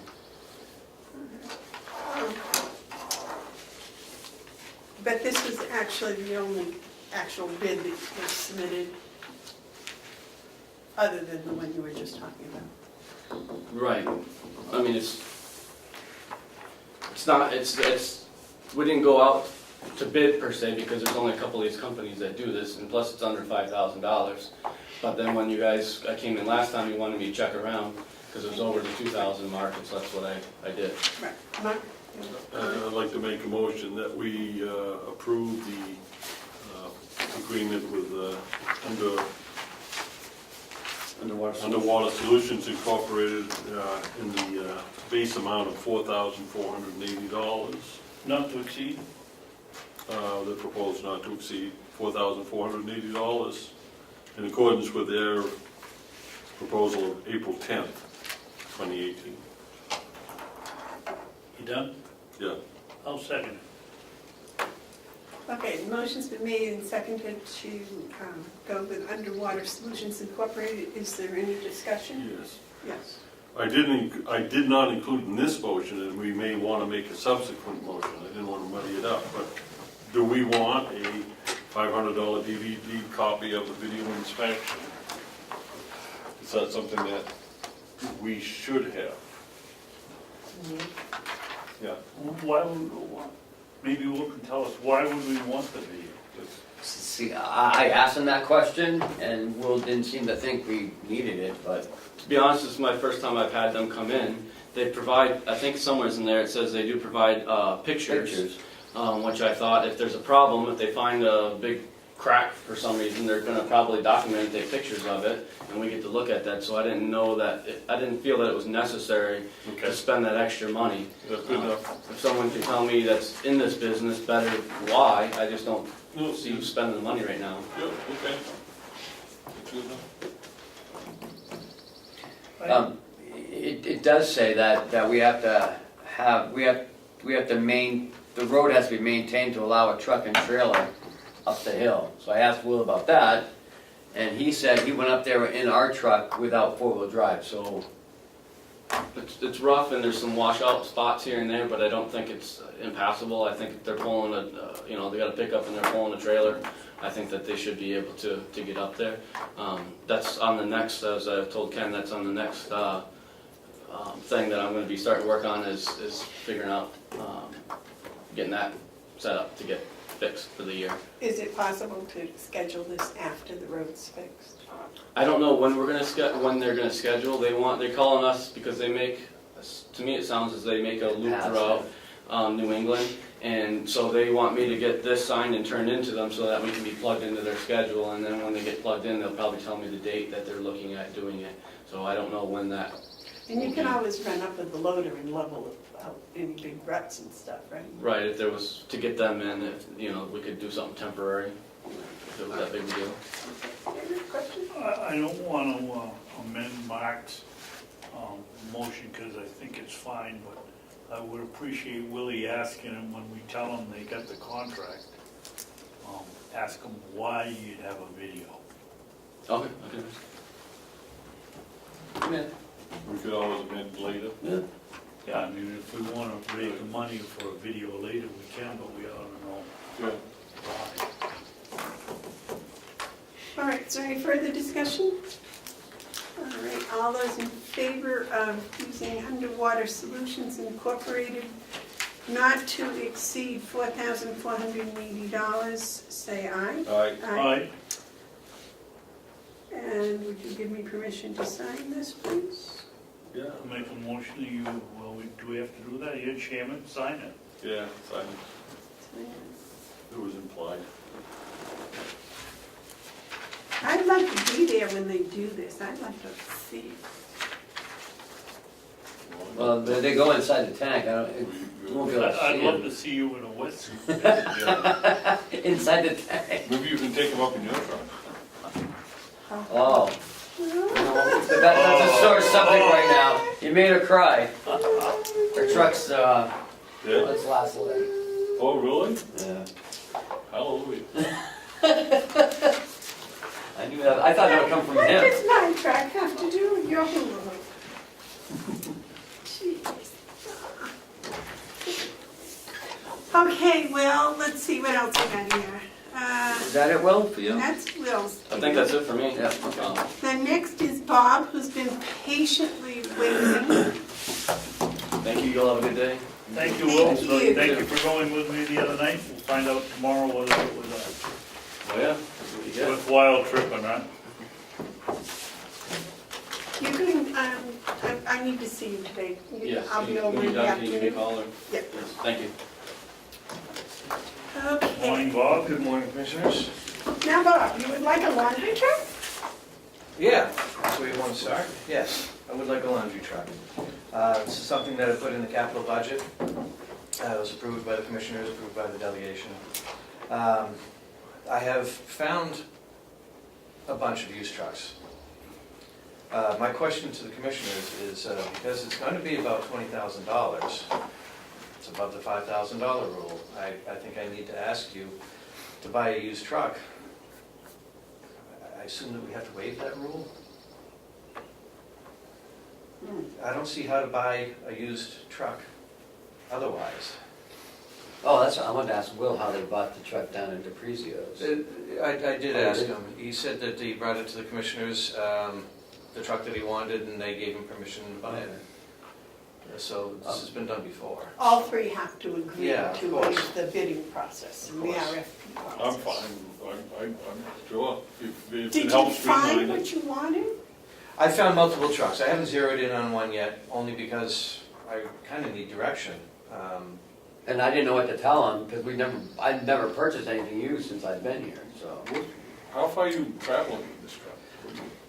What's the purpose of the truck? I don't. We use it at least twice a day to travel back and forth between buildings. I put about 300 to 500 miles per year on this truck. So why do you need $20,000 truck? Well, I bought it's got to be a box truck, and it's got to have a lift gate. Okay. Okay, it doesn't have to have dual wheels, it just has to have single wheels in the back. Excuse me, Bob, does this 20,000 include the lift? No, no. But we need to be able to transport the laundry back and forth between buildings covered. And it's just the nature of the truck is what I need. I don't need a new truck. I need a good used truck. When we first moved over to the nursing home and we started transporting laundry, I spent $7,000 on a truck. Essentially not knowing how it was going to work out. Well, it worked out very well, and I want to duplicate what we have, but the one that we have is worn out and has gotten to the point where somebody's going to get hurt, and that's why I want to replace it. Okay. So I want to replace it with a truck that's 3 or 4 years old, got under, somewhere around 100,000 miles, and put a lift gate on it. What is the laundry that you're transporting? The resident clothing, towels, face cloths, Betty? no. No, that comes. Whites is contracted out. That's Residence clothes. essentially resident clothing, face cloths, towels, clothing protectors. All right. So,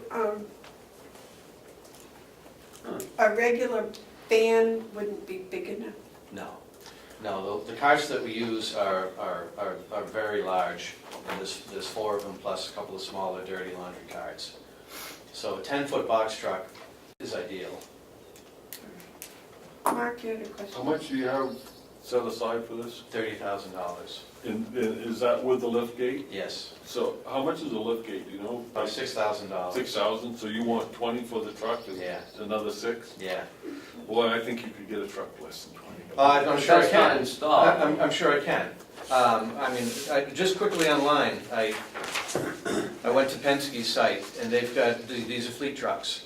They're all, for what I'm looking for, they're all around $17,000 to $20,000. What about the Two for 20, one for lift gate that 17. you have on there now? Can you use that? No, that's what's worn out and dangerous. That's what I'm not gonna. And it's not a heavy-duty lift gate. We looked at it yesterday. I'm surprised it even picks up the laundry. It's very Yeah, flimsy. it's old and worn out. What's wrong with the truck itself? It leaks. Leaks, it's has big holes in it. It's sort of looks like your truck. Maybe that's your new truck. Your truck out there, the white one. Yes, Oh, that'd be handy for that's the face of. It's got the face of Oh, the picture you put in it. the old Chain man. man. The old man. Hay, she put bales of hay in there. And the truck is 14 years old. But it goes 800 miles a year. And it's still Not even. That's not that's in even. 2 years. Not even. Maybe? So this truck that I'm proposing is gonna last a long time. Maybe. Aside from the cost, what Bob wants to know is how we're going to attack buying an item that's over $5,000. So I think the first thing, if we all agree that he should have the permission to buy something, we should vote that we're going to bypass the bidding process so that he's on his own to go find a truck. And I'm not going with him, so you know what? Maybe you could go and get the one he doesn't want. You guys are really mean. I didn't say anything. You're mean. I think you should take the truck that we have. Now that's me. No, it'd be handy for you. I really think it'd be handy. So I Madam think Chairman. we should make a motion to agree to bypass the bidding process first and let him go and then we can go from there. I'll make a motion that we bypass the bidding process in order to facilitate Bob Murray buying a laundry truck. So,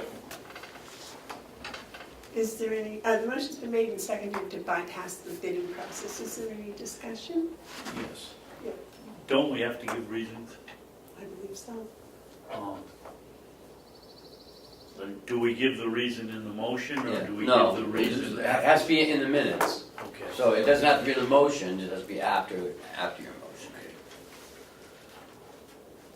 Any other discussion? well, I'll give you a reason I'm voting for it.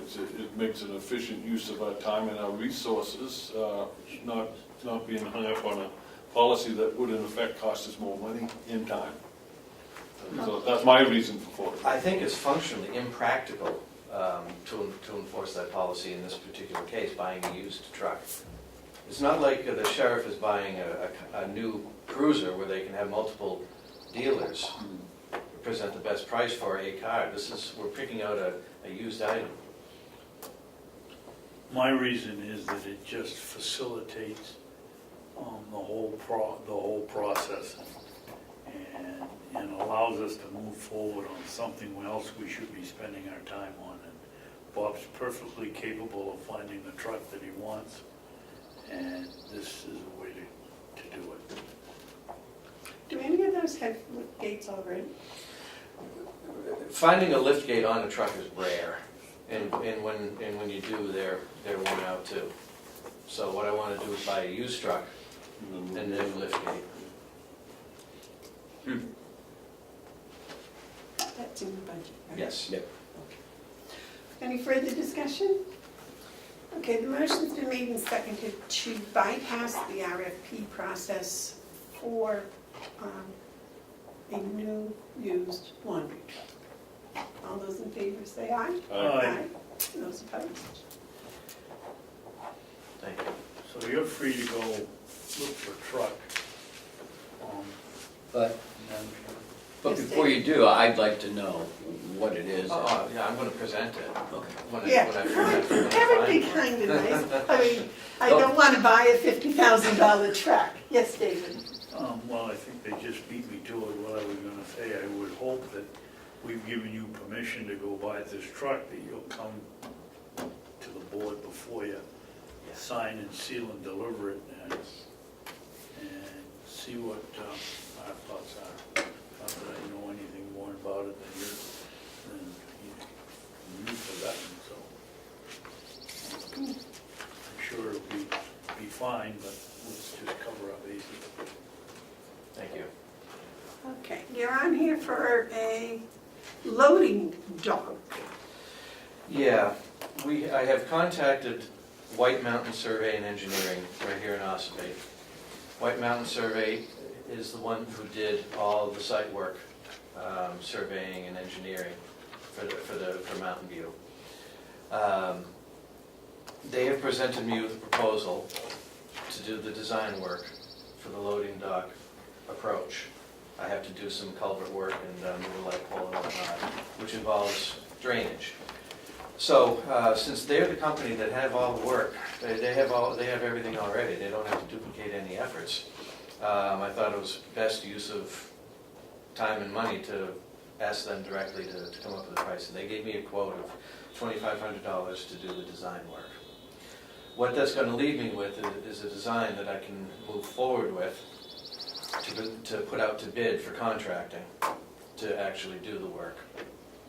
Did you tell them they messed up originally, David? I'll make a motion that we accept the proposal from White Mountain Engineering, and in the process, bypass the bidding process, because White Mountain, well, we can put the reasons in after. Well, it's But it's under $2,500. 5,000. 25, and not to exceed $2,500. This only meets the Babson rule. Second. Okay, the motion's made and seconded to accept White Mountain's bid. Is there any other discussion? All right, if not, all those in favor say aye. Aye. Aye.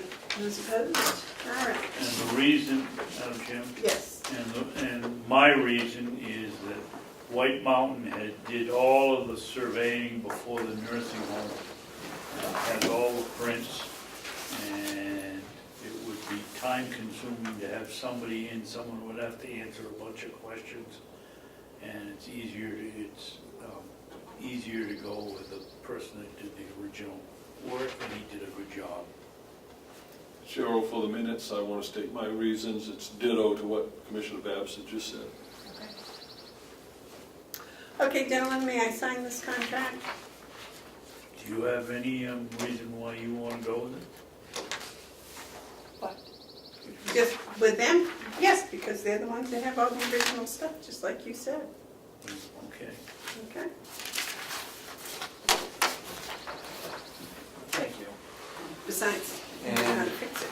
The last item that I would like to ask the commissioners about is, during the budget process, I had presented the grandfather clock in capital. The commissioners thought it was a good idea, and they approved moving forward. But it was vetoed at the delegation level. It was suggested that I pursue this using the Dewey Fund, which is specifically for resident gain. So I would ask the commissioners if they would allow me to pursue this. No? I will emphatically not vote for this. The process was such that it went through the budget. The commissioners did include it in their budget, was not a unanimous vote. Went to the delegation who approved budget, and they took it out. This is, many ways, leaves us exposed to an end-around claim that we went and did an end-around the delegation. And I think there would be some support that would be the case. So I think this is a bad idea, and if someone wants to put a grandfather clock in there, have a fundraiser.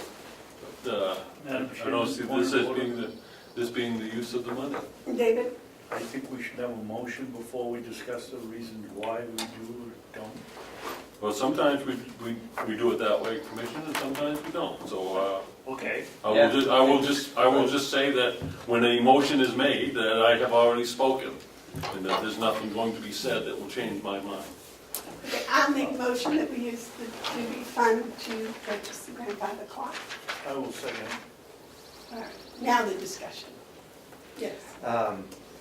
It was the delegation, members of the delegation that suggested that I use the Dewey Fund. So in this particular case, I don't think it's an end around. Was it a majority vote of the delegation, or was it just a couple of them? I believe it was in subcommittee.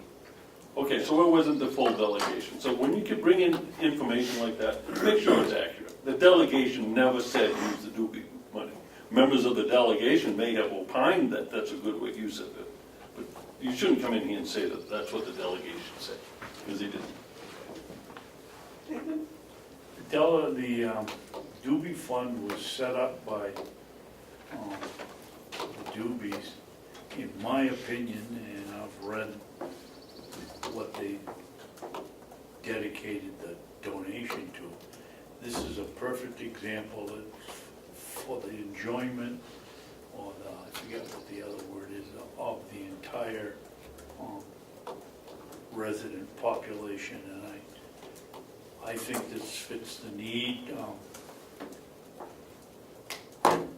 very, very well. I approved it out of taxpayers' money, but the more I thought about it, and someone mentioned the option of the Doobie Fund, that's the way I would prefer to go, and I'm going to support it.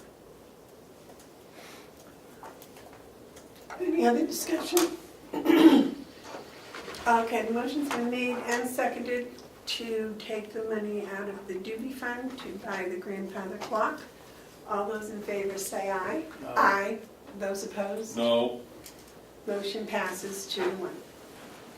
Madam Chairman, Yes. could we have a roll call vote on that, please? We don't need a roll, but record it as the vote's taken on that. Commissioner Hounsell?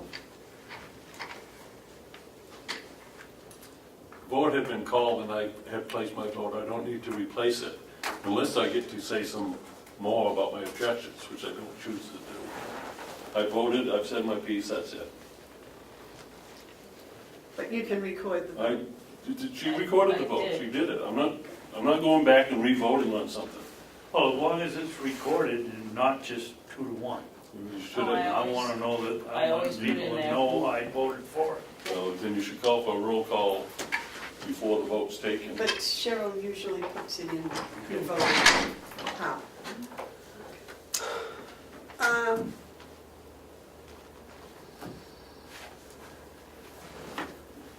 Now, when it comes to spending money from the duty fund, does that come before the commissioners? Yes. So As it it has should, in the past. it should be as an RFP or? It all depends on the amount. If it's under 5,000, you don't need to. It's over 2,500 and You- then you we aren't buying a bunch of them. You so need it's- three quotes. It's gotta be under $4,000, and I'm gonna present options. Okay, so we'll leave that in your hands for, you can come back with the, when you come back with the truck. All right. The next is, we already did the jail Yeah. work program. Yeah, we did. So the White Horse, Is there anything else you have? No. Okay, thank you. Thank you. thank you for your patience today, Bob. So in your packet, I spoke to White Horse, and they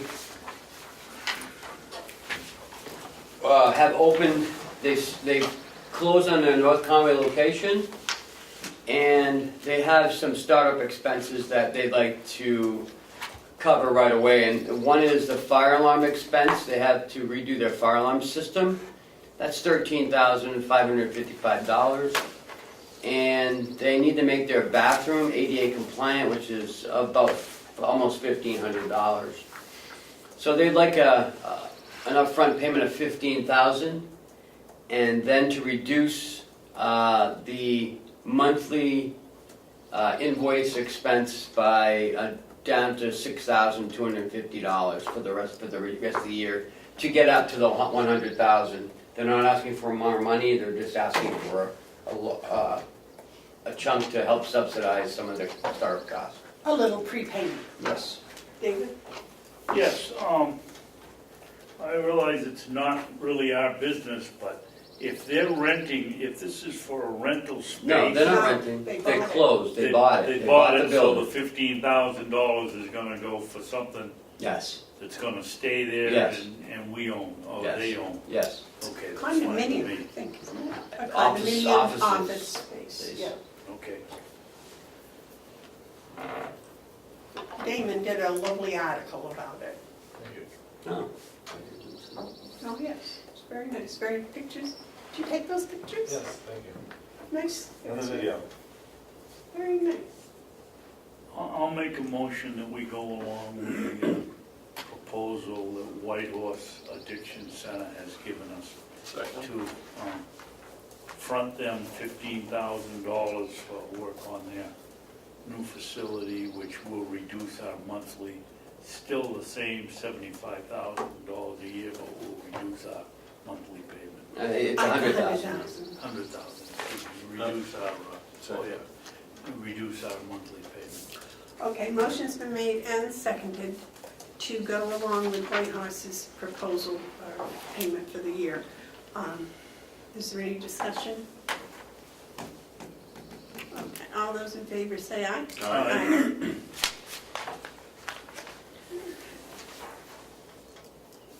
Where are we? Oh, you're on, Mr. Babson. Madam Chairman, I'm going to recuse myself from the discussion because of the conflict of interest of being on the county school board. All right, David, I guess it's us. Well, first of all, I want to make a comment that I think Commissioner Hounsell is doing the very ethical thing.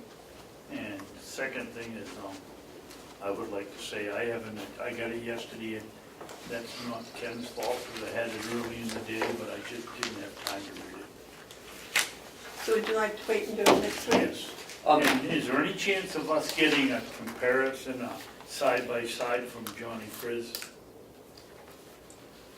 I mean, they're lawyers, they can look at it in 2 seconds and they can put this together. If I start reading it, having to go from one page to another to Well, change them down. This is the one he created for you back in 2016. Right. This one is different, the one from these people are different. Right. Now I gotta go find what the differences are.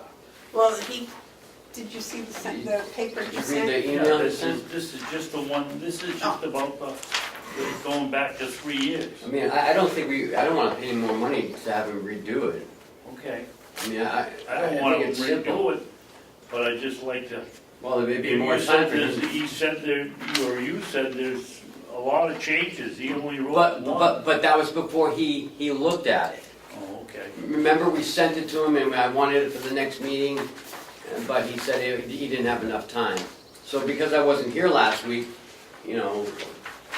I didn't get a chance to Well, in open that his case, email. if he didn't have a chance to look at it, I would like to have him look at it and tell us No, that's not what I said. where the pitfalls I are. said he looked at it, okay? Yeah, Back then, he didn't have the time to look at it, but since I spoke with him 2 weeks ago, yes. he has time looked at it, and he said, The Carroll County School District. right, the only recommendation, it says it all looks fine.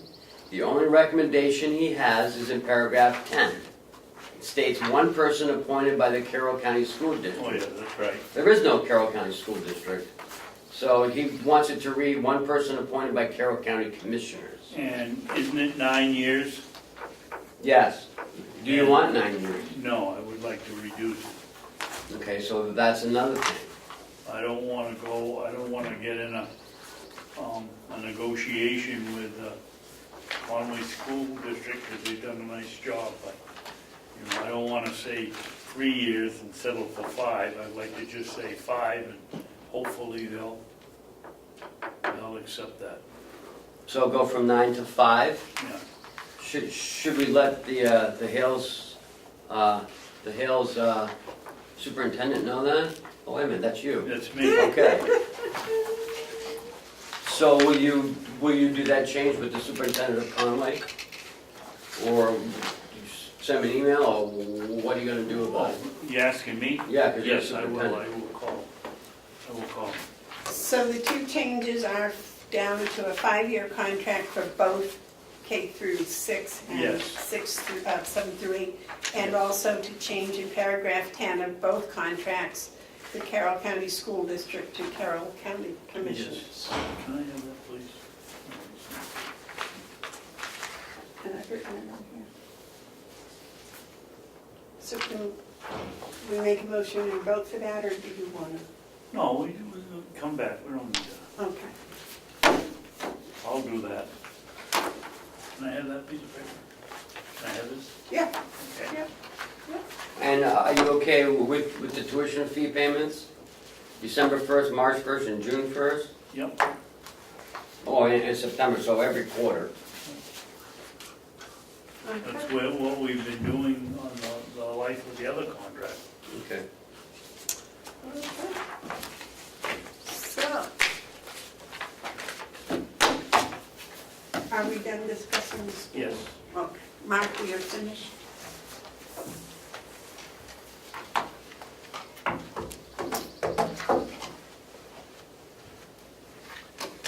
So the next thing is the pharmaceutical company. Do you have an update on that, Ken? Yes, so I wasn't here last week, and you met with the lawyer, I guess, and came in. I watched the meeting. Since then, Belknap has signed on with this individual in Stratford. So I've read this whole contract. I don't see any downside to any of this. We did receive today an email. I just had it a second ago. It should be in your packets. From Rick Hilling. Nobody selected? Yes. Talking about this. I'd like to see that email.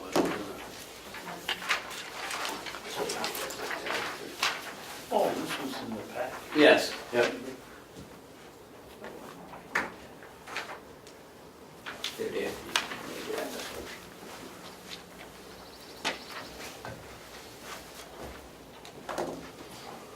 Wasn't this in the paper? I didn't see it in the paper. But that's addressed directly to you, so.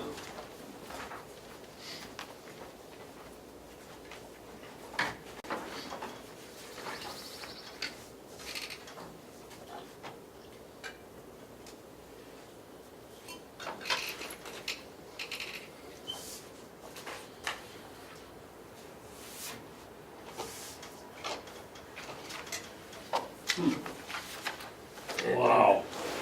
I'd like to make a statement afterwards, if I, or say something about this.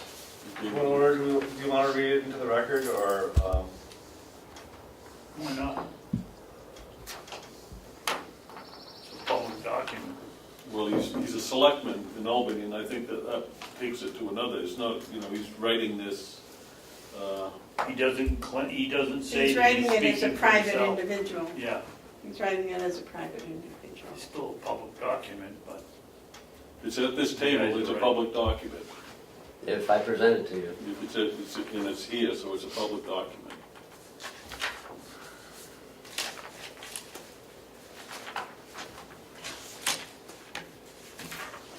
I think it would be appropriate for the chairman, if you wanted to, read it. Well, I don't want to. well, then we can make a motion that we make it, we read it. I make a motion the vice chairman read the letter.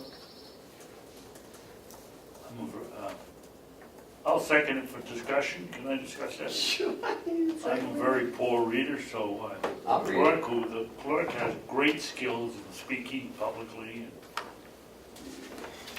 I'll read it. Why don't we just give it to Damon and that'll Oh, solve John can't, this way John's audience, I'll read it if you don't want it? to. You read very well, Mark. I'm not being facetious, I can't read aloud. so I would yield to the county administrator to read this letter. This is from Rick Highland. Carroll County joining the class action lawsuit is the subject. Hello, Commissioners. I urge you not join the class action lawsuit against the pharmaceutical manufacturers/suppliers. They are not the problem. The only ones that will benefit from this suit are the lawyers, and only a feel-good move in my opinion. We need to destroy the root cause of the drug problem and not settle on making excuses or playing the blame game. You might as well file a class action suit against parents and the breakup of the family for starters of the problems. We could blame schools for not allowing drug-sniffing dogs into schools after classes begin in an effort to stop drugs early. You might also go after the suppliers of heroin. Send special ops and Air Force to root out and destroy the opium crops and producers worldwide. The death penalty for dealers. In other words, cut off the head of the snake. Legalizing marijuana is not going to help this problem either. Why does the U.S. government allow the Afghan farmers to continue to produce bumper crops of poppies/opium crops? They are the world's largest supplier of heroin. It would be cheaper to pay them to not grow the crops or buy their crops from them than the cost to deal with the end results in the streets of America.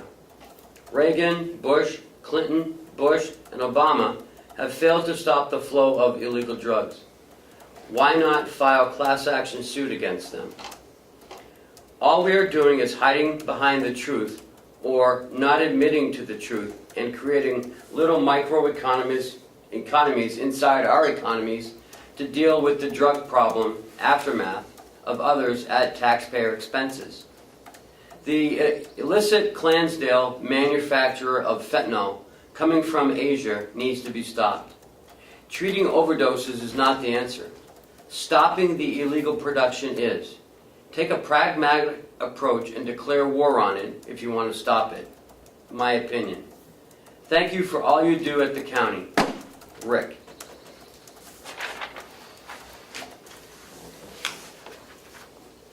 So, I knew a physician assistant who worked for one of those pain clinics. And this physician assistant was recruited by the drug manufacturer for a certain type of narcotic. And the more that the physician assistant prescribed, the more money he would get, the more trips he would get, the more gifts he would get from the manufacturer. Eventually this got out of control, and he was awarded a special award by the pharmaceutical company for prescribing all of these opioids. He got caught. He lost his license to practice medicine, and he even saw jail time. This is one of the reasons why this happened in this area anyways. The drug manufacturers went to the doctors and said, hey, prescribe this stuff, and they gave him more and more and more and more kickbacks, I guess you might want to call it. And I believe that's how it was overprescribed. One instance. So is it the manufacturers? Yes. Is it all their responsibility? I don't know. But they are a big part of it. So I think we should move forward with this.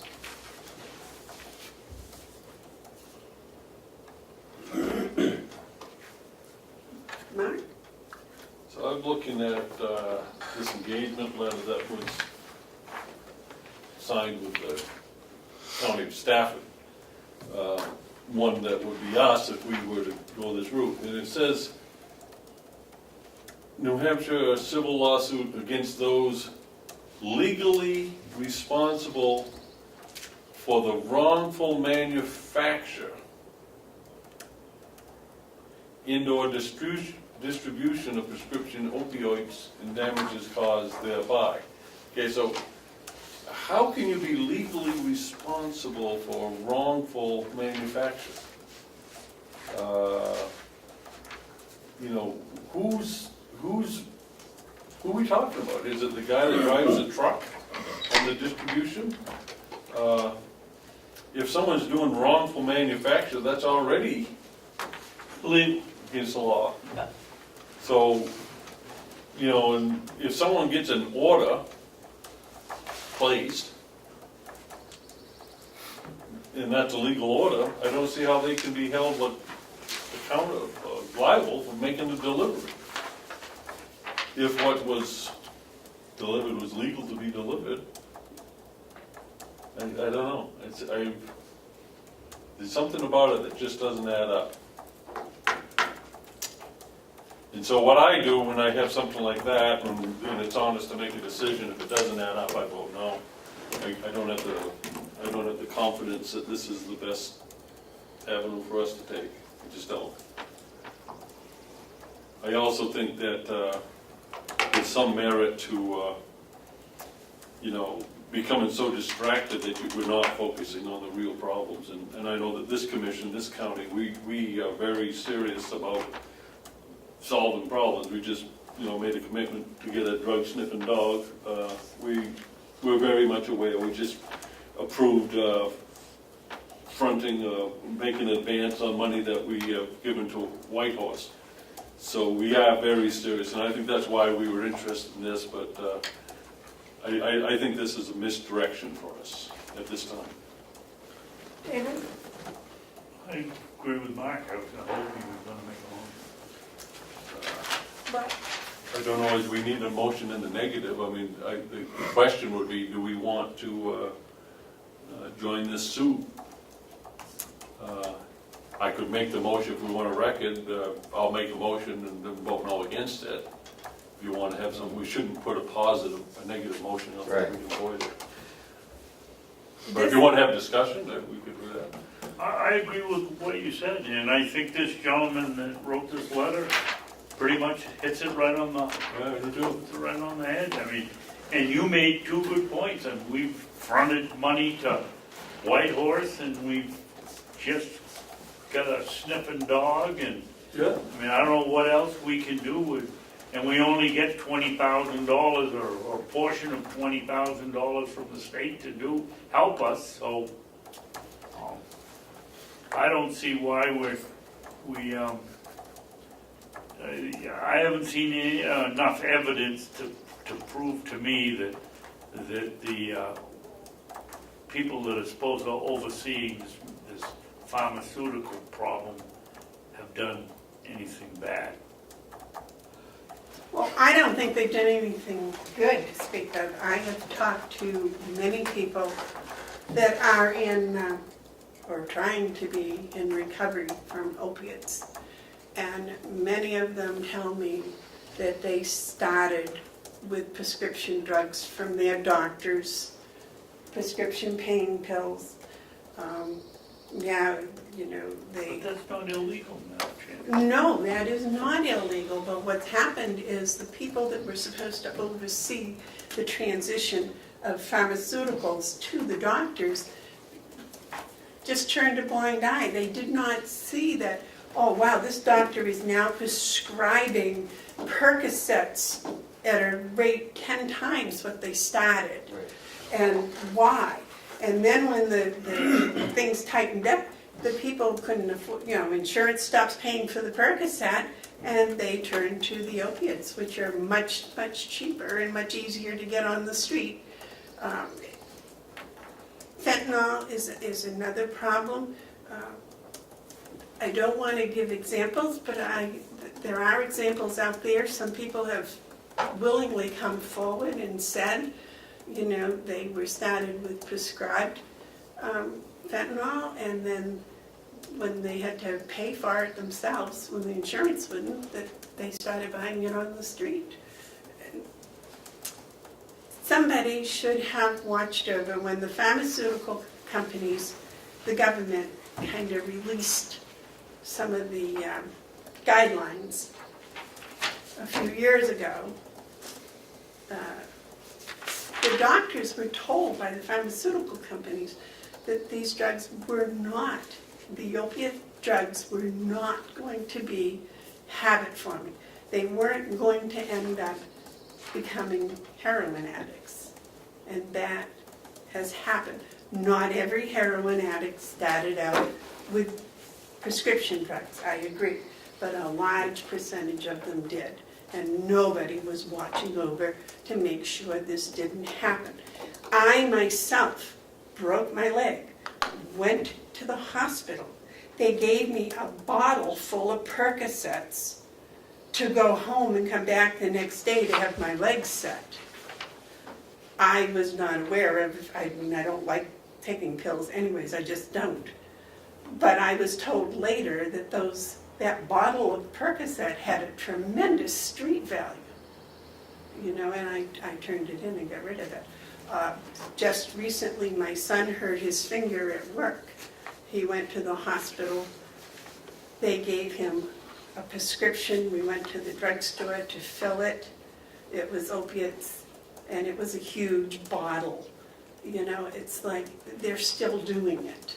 And somebody needs to step in. You know, I have a friend that wanted to come to a nursing home, but he is on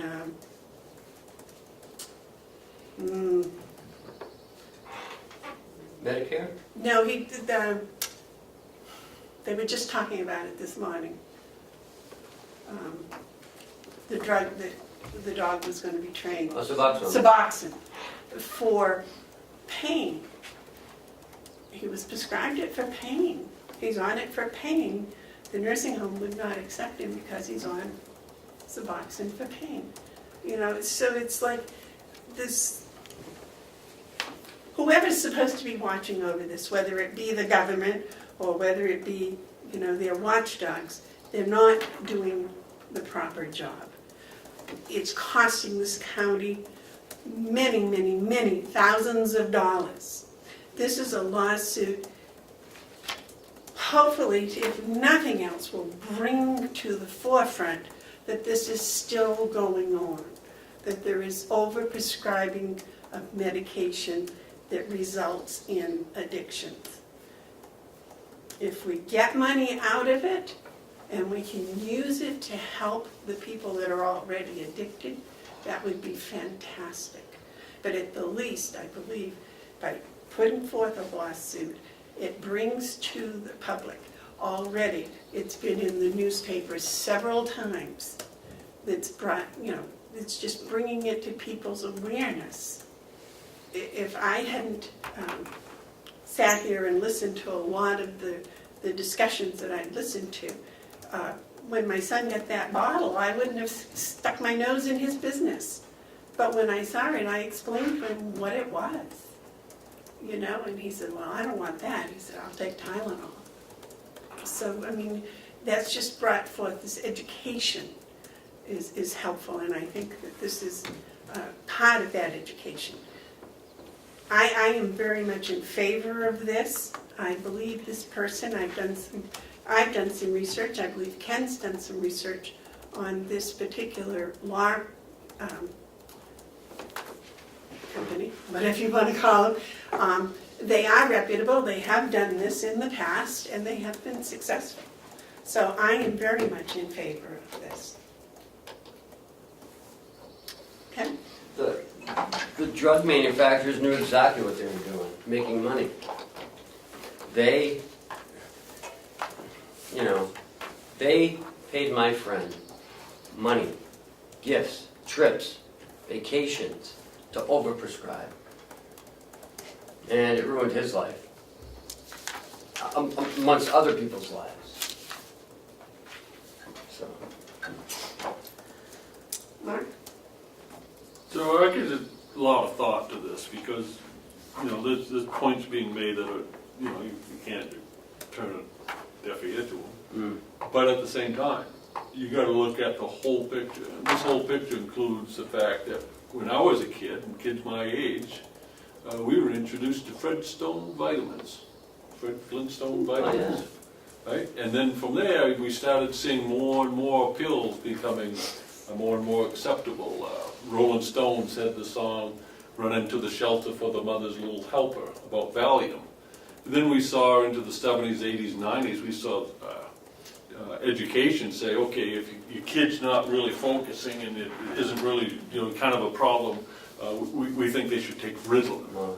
And then Ritalin, then something else. And then we found out that parents found that in certain cases Ritalin helped them with their day. And so we have seen in the last 50 years a culture explosion where taking pills seems to be the appropriate thing. So we've inculcated our very own children into the mindset that if you don't feel good, take a pill. Now, when we talk about prescription overprescribing, that does happen, there's no question about it. But at the same time, if we look at it, this is medicine. I broke my wrist the other day, and boy, that hurt. And I was absolutely thrilled when they handed me 5 milligram oxycodone. That took away the edge. That wasn't overprescribed. That was medicine, and I used the medicine to relieve the pain. So we can swing too far, I believe. We can swing too far with our objections and when we become aware of something. Absolutely, pharmaceuticals have padded their pocket on the pain of others. But I don't think the guy that delivers it, if he gets an order, it's a PO order, he's going to put it in his truck, he's going to take it. I don't see why we should be addressing it at that level. Lawsuits tend to draw attention to a problem, but there is all kinds of attention given to this problem. Everyone talks about the opioid crisis. It's, WMER every night, it's state of addiction. It's all, everyone's doing something. And because of that, I don't think we need the publicity that a lawsuit might bring. I might feel different after we hear how it turns out with Stratford County, but I don't think it's in the best interest of Carroll County to engage at this time. Can I ask Mark a question? So, the distribution, do you think that's the guy driving the truck, or is that the doctor writing the prescription? Yeah, he's quoting something different than Oh. what we No, I had. had it one on the. He had a separate letter. What we were looking at was the I was reading that. contract. I was reading that first thing. I thought that's what you were reading, yeah, I was reading along with him. The wrongful manufacture and/or distribution of prescription opiates. Well, the wrongful distribution is a drug dealer going down to Lawrence, Mass. and getting all tuned up and bringing it up. And that's the illegal distribution. No, I think they're talking about the doctors. No, that's, Wrongful, not illegal, just So we're going wrongful. Wrongful manufacture and/or distribution. well, it's illegal. Where? The legally. Where's this illegal? Those legally responsible for the wrongful manufacture. Who's legally responsible? Who's the legally responsible party for the wrongful manufacture? Legally The responsible pharmaceutical company. Are they? for the wrongful manufacture. What's a wrongful manufacture? Well, I think this was more about the wrongful distribution. Well, it says and/or. I'm only reading the words that they Yeah, put on the page. wrongful manufacture, I don't even know what that is. And/or distribution. There's Wrongful down, distribution. It doesn't say and/or wrongful distribution. down below it says to pursue civil remedies against those in the chain of distribution of prescription opiates for their responsibility for the opiate epidemic, including the manufacturers and distributors of opiates arising out of their fraudulent and negligent marketing and distribution of the opiates. And I think that's what they're talking about, is the type, what Ken was talking about, where, first of all, they went to the doctors and they said this is not addictive, and then secondly, they rewarded people for their distribution. That's my interpretation of it. That's why I think they should be held responsible. All right, I'm gonna say something that probably won't be received well by the judiciary or the lawyers themselves. But it certainly is within an option that might take place.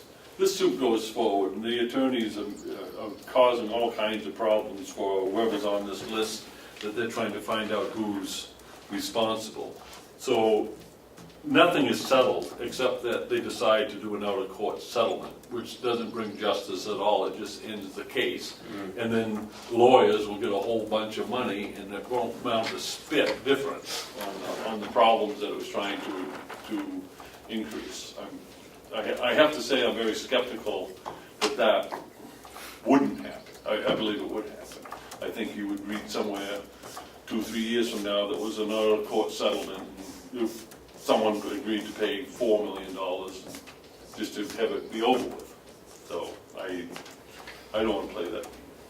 Well, it could be like the tobacco suits, and the county could end up with $4 million, and that would certainly help with our opiate What problem. happened with the settlement for the smoke?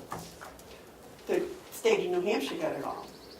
Nothing came to the counties. That's right. And it went to everything that paid for everything but cigarette prevention. Well, if we were part of the suit, the money would come to us as a county, and we would have control as to what was done with it. Money goes to the litigants, covers their fees, covers their travel, covers their paper, covers their secretary. They can have $4 million if we get $4 million. That sounds good to me. No, I'm not. It was 25%. Was it not 25%? I believe that's correct. 25% plus expenses. No, I think that it said in here it's 33%, is it? No, it's 25%. A client agrees to pay law firms 25% of all amounts recovered, whether the claim is resolved by compromise settlement or trial and verdict and appeal. And there's something in there about a net, I can't find it. Where are we going to go from on this, Madam Chairman? I make a motion that we engage in this lawsuit. I'm gonna make a second, just so we can get a vote. So the motion's been made and seconded to participate in this lawsuit with Napoli Goldnick and Von Signori trial lawyers. And the motion's been made and seconded. Is there discussion? Roll call.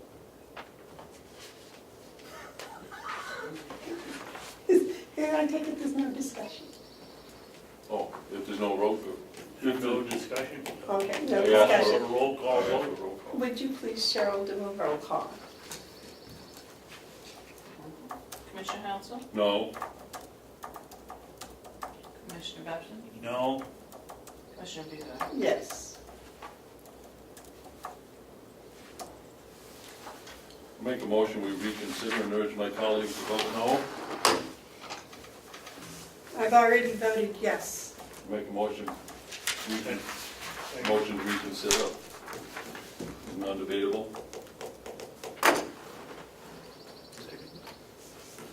I said I've already voted yes. I'll vote yes again. I'll vote yes next week, next month, Okay, next so year. the vote is on reconsideration.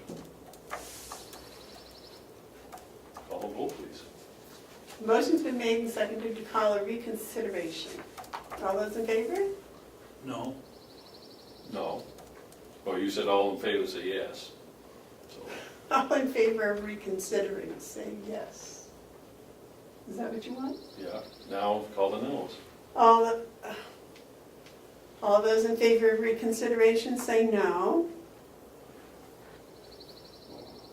All in favor of reconsideration, say no. No. What? I'm confused. No, No. just, Madam Chairman, may I help you? Just call for vote. Motion is on reconsideration. All in favor of reconsideration, say aye. All opposed, say no. No. No. So what did you make the motion for? Because once you make a motion reconsideration has failed, it can't ever come up again until next year. So it not only kills it for the rest of the year. Rest of the term. Remember That's something. Hmm? I said, that's what, That's why they do it. That's how you do it. yeah, the delegation did that on something, I can't remember what. Yeah. But it can't be brought up again The under farm. Robert's rules. That's what it was, the farm budget. And I will abstain just because I don't know what he's talking about, so I want to study it. So the vote is 2 for no and 1 abstention. So the motion And reconsideration fails. following through with Commissioner Hounsell's editorial the other day. If you're abstaining, would you like to tell us why? I don't know what Because I don't understand the reconsideration motion, and I want to check it under Robert's rules. I will learn something Okay. today. The one way motion or was to the other. reconsider. Yes. And It it, was made by me and seconded by Commissioner Babson. Yes. The vote was 0, 2, 1. She abstained. It was no one voted for reconsideration, 2 voted against it, and 1 abstained. So the motion failed. All right? Once a motion of reconsideration fails, it cannot be brought up again this year. Mark, is it the year, it's the biennial? Until the next board is set. Which would be in January, so it's a year. Do you got it now, Cheryl? So 2 of you voted. Not to reconsider. Not to Right. reconsider. 1 of you voted. And no one She abstained. abstained. I abstain. So the motion to reconsider failed. If they would have said yes, then we could have talked about it again, right? Right. Okay. But if we hadn't done it and the motion came up later, now it can't even come out. It's dead forever. Well, Damon's gonna see Well, that. point of order. So, I've researched some of this stuff, and it was my understanding that under the state of New Hampshire, you guys go by moderator rules. I mean, you guys can have your own bylaws, but Robert's Rules of Order are not state mandated. No, but we No. voted for them Right. in our organizational meeting, and so this board operates under Robert's rules because we took a vote back in January of 2017. Yep. But otherwise, a body like yours would operate under moderators' rules. right, correct. Or whatever rules that Right. they established. Or no Right. rules. No, you don't want to have it not have some sort of rule. Well, you can, but you don't. Yeah, I call that an Okay, the next thing on the agenda is the MOU for the university system and the extension service. Where is that on the agenda then? Well, It's on the last part. Should have been Yeah. added at the end.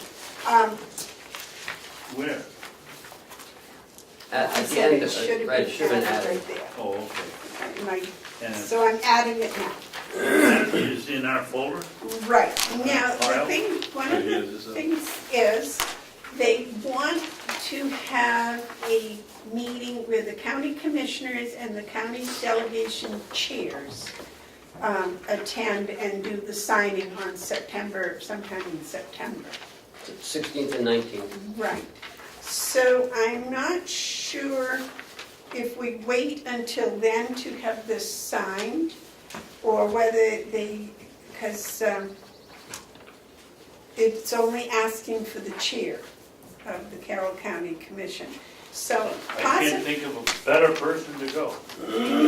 So what I'm thinking is maybe what we should do today or next 2 weeks from now or whatever is have a vote to approve the MOU and give me permission in September, or you can give me permission then when you approve the MOU to sign it in September, and we won't have to worry about it again, or we can wait until September and do that. Or you can wait until 2 weeks and you've had time to read it over. What you want to do? I'm fine with anybody. Commissioner Babson? This is an important service, isn't it? Oh, that's very. So why wouldn't we just go ahead and Do it, yeah. I think Mark's right on that. maybe 2 weeks, I mean, It just says we're going to keep doing what we've done for the past 6 years. we're not going to not do it, are we? Or It's a mistake. Well, it's an RSA. That's right here. Which means we have to do it.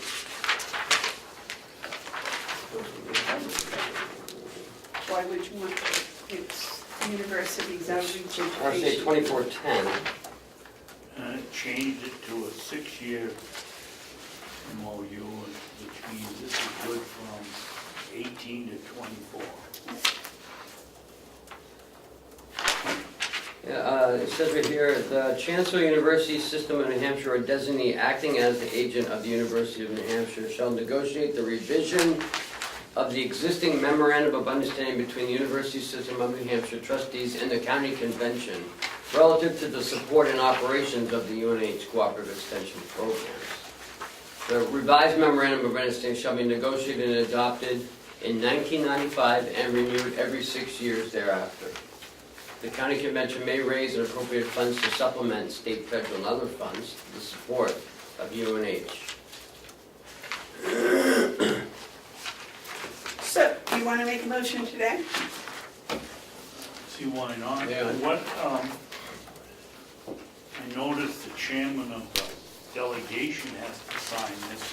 They're going to What be is it? invited to that In same September. meeting in September. The The chairman, chairman of the delegation? yeah, and the chairman of the commissioners. Oh, county delegations, okay. Yep.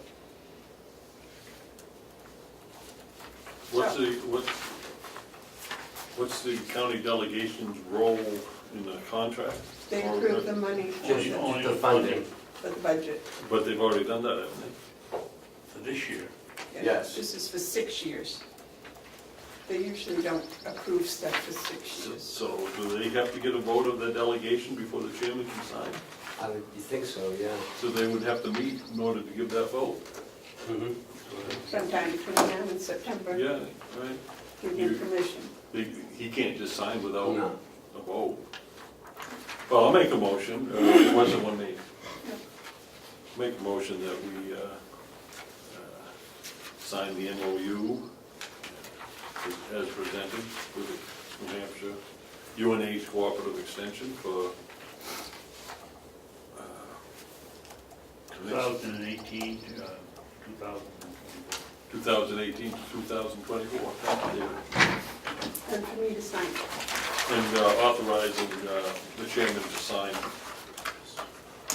You second it? Yes. Okay. Motion's been made and seconded to authorize the chairman to sign the memorandum of understanding between the university system of New Hampshire and Carroll County. Is there any discussion? All those in favor say aye. Aye. Those opposed? Yellow folder. Can we do my updates first and then do the yellow folder? Would that be okay?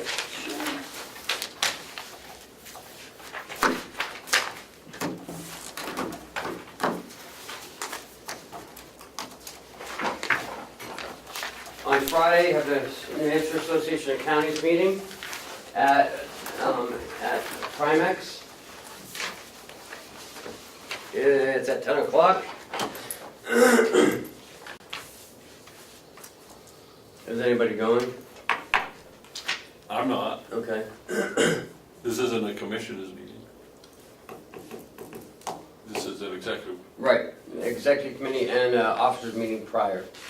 at 9. Executive committee is the commissioners, isn't it? No, it's Jason, myself, Howie, you, and someone We else. have a commissioners council. Right, That's not what this is. No. That's what I like one. okay.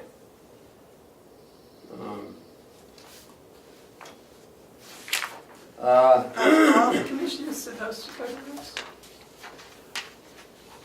Some do, some don't, all depends. I received a phone call on last Friday from the Deputy Commissioner of DHHS. His name is Thomas Christow. He's the new Deputy Director. He and Commissioner Myers have set a meeting with all county administrators on May 14th in Concord in reference to ProShare. Why they want a meeting, that's kind of worries me a little bit. He told me that it had to do with ProShare and the IDNs. I don't know What's the IDN? You know, there's 7 IDNs throughout the state. Oh, the regional. Regional IDNs, regional, in something, delivery network, integrated delivery network. And I'm a little worried because if they were going to give us more money for ProShare, they would have just sent us an email. Why have this meeting? And why does it include the IDNs? I have no idea. You'll find out. Right, I'll find out on the 14th. You taking Howie with you? Yeah, I was going with me. Is this part That is of curious. the managed Medicare? No, ProShare wouldn't have anything to do with that. Well, we were gonna lose the ProShare. Right, and the MQuip, which Right. is where we get the $2,000 from. I mean, the $2 million from. But he said on the phone that Deputy Director Pristow said that there wasn't going to be a reduction this year in the ProShare. This year. This year. That's what worried This me. year. And I'm hoping it's not, they're not going to tie it to the IDNs. Or the IDNs are You mean losing funding. Based on population, or why would it be a problem being Because of- to the IDN? We've been operating from somehow with that organization for years. Because I think the pace may have something to do with this. Yes, that's what I was just saying, and Pace, yeah, because that was part of the, Because the IDNs, I think, were thinking about running the paces or something, I'm not sure. but that was part of the thing that was coming out of committee, I think, Oh, really? that,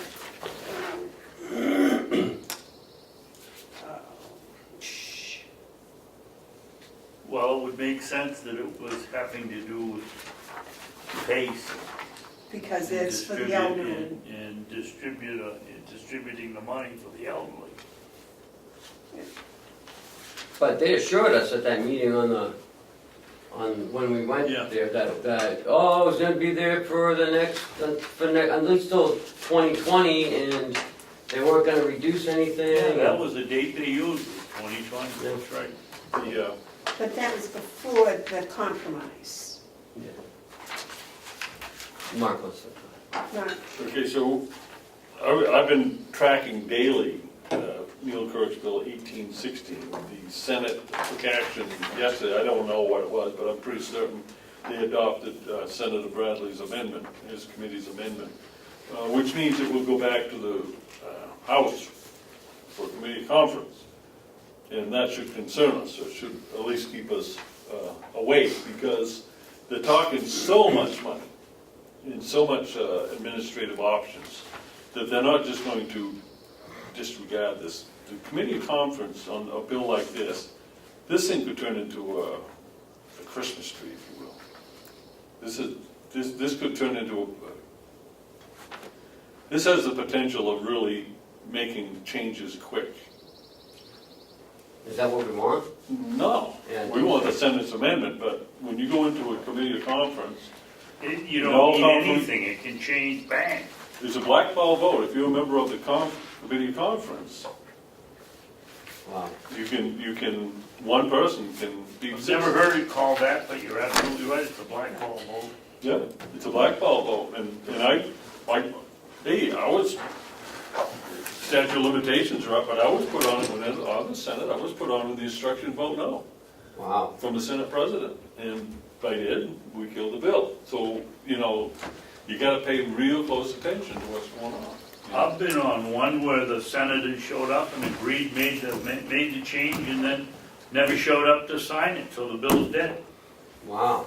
Yeah, it's, Well, that's what they're gonna, I noticed on the agenda for the executive committee, the DuPont group is gonna be there to update, so I wonder if they're gonna be talking about that. well, you should ask them about committee of conference, whether, if they have any concerns Okay. going into a committee conference, unless the House concurs, which they could do, Well, the thing is with, which I hope they do.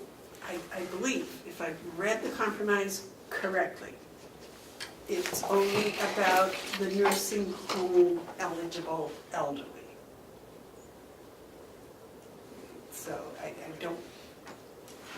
don't quite understand what happened, because they claim the first part of the bill already takes care of the others, people that normally get taken care of by PPAS.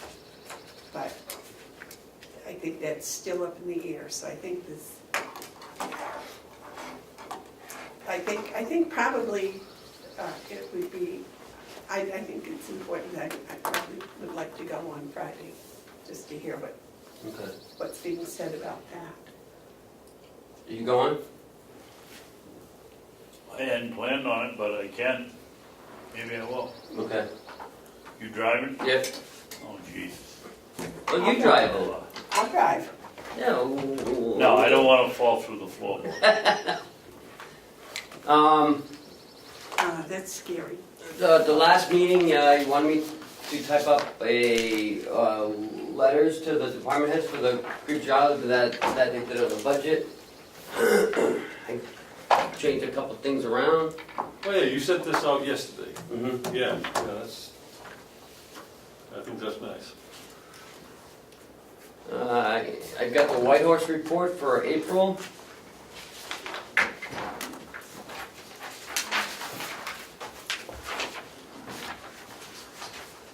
Change that last sentence a little bit, it'll flow a little bit better, you were right.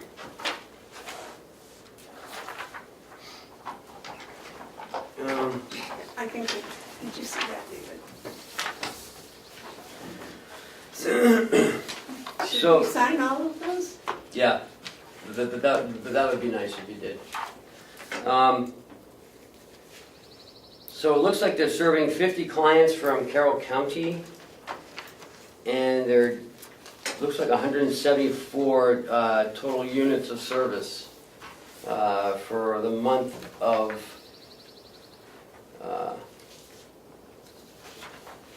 April.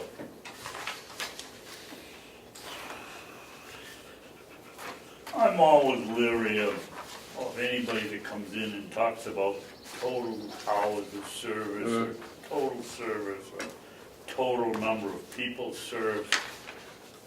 I mean, when you look at Ossipee and you see 82, and Well, there's 25 clients just in Ossipee alone. It's 82 IOP sessions, Was that what individual outpatient. Hmm? IOP is individual outpatient. Yeah, but that says total services. I don't know what total services are. Oh, because one column is titled number of independent sessions and IOP clients, the number of IOP sessions, case management clients, I don't know what, number of case management sessions.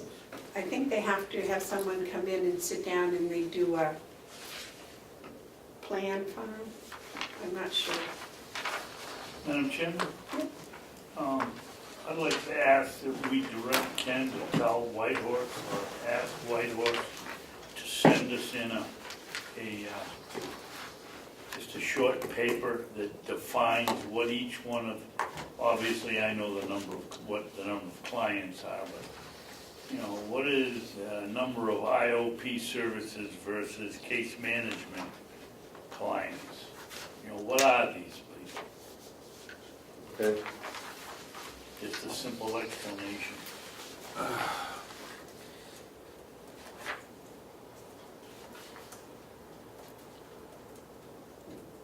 And do you suppose that the reason Ossipee is so high is because they're located in Ossipee? Did you find out about the thing we talked about up on Polly Cross Road? Did you talk to the landowner? Oh, yeah, no, that's, yes, I did. didn't know anything about it. Okay, His so- land didn't come up, his land stopped. Okay. Way up. Okay. Madam Chairman, Yes, sir. on the second page, I'm looking at line 8, it says total due 12,500, and it's from White Horse. Who's this? I don't understand, is this a bill? No, that's their invoice. So it's a amount. bill? An Well, invoice and a bill are the same thing. Where you looking, Mark? The second page here, right there, the one you're looking at. They're telling us what they're Where? spending, spending on, I guess, yeah. spending our money on, because that's our monthly payment to them, Yeah. isn't it? Oh, okay, all right, so They this, just want to validate why, Yeah. what they do well, with the this money. is, all right, so it isn't a bill due. No, It's what they did with the money. right. Yeah, Okay, because we asked them to show what they were doing Yep, with our money. okay, all right, so to just, I was thrown off by total due. Okay, thank you. I told you about that. There's no meeting next week because we're up at Primex Conference.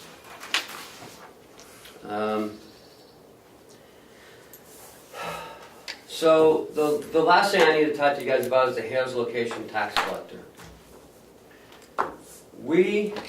My idea of what was going to happen, because we don't have an admin assistant, that threw everything off. It really did. So I'm having a hard time trying to figure out how we're going to do this now. Excuse me. And with the amount of money that we set aside from Hales to do this. I can't hire someone for 2 hours a week, you know, so we're kind of in a pickle here, and I don't know what to do with it because of the lack of help that we have downstairs. Didn't you put a thing out on the website? Well- On Indeed? No, we put it on the website, but it's not going to line up with the funding that we have, and the availability that we need this person for. I mean, we promised Hales that we would do it for 8 hours a day. They'd be available. Right, To answer the right, phone. we'd be available. Mark? Okay, so we had a solution, and that solution was incumbent upon, required that we get the administrative assistant. Right, We didn't get that position. right, So we're not empowered to make any change. right. We have to provide services to Hales location under the law with what we have to work with. We have, I think, probably $17,000 left in that line. I'll have to look. We had 22 and we made so many months payment Right. to Kathy. I think we have no option but to continue doing what we've been doing, because we are not empowered with resources to do what we should be doing, because we don't have the position. We could have reduced that. I mean, we had a great plan. We had a Like, wonderful plan. And that would have been to spread out the amount of work between the 3 people downstairs. And now, I can't put any more work on these people because we can't even keep up with what we got. Is the current tax collector going month by month? Is Yes, she willing to month continue by going month by month? Yep. Why don't we just offer her on a, I don't know what the word is, a tenant at will, coming in every month at a rate that we set low for if we hired an outside person, divided by 12 and see if she wants to keep it. There is still a possibility that we might get the administrative assistant. Well, So if yeah, we I could hope keep so, her- because we bought- If we could keep the current tax collector on a month-by-month basis, yeah, and then revisit it next month. because we are behind in some stuff now, and, Sure we are. Yes, we are. yeah. Yeah. Cheryl was here last night till 8 o'clock.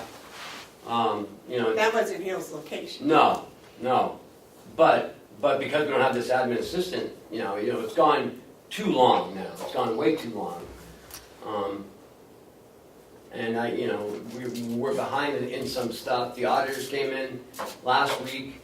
So we had to shift gears and help and work with them. So that was 3 days more that we lost. And they're coming back, on the end of this month.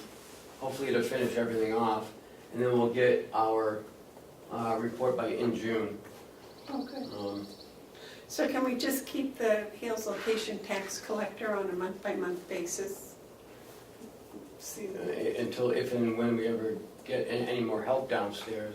I don't anticipate that you're gonna get anything from this delegation. Okay. I don't see, I think you need to forget about having an administrative assistant this year. The delegation isn't going to do it, and we just might as well understand that. Okay. And work with what we have.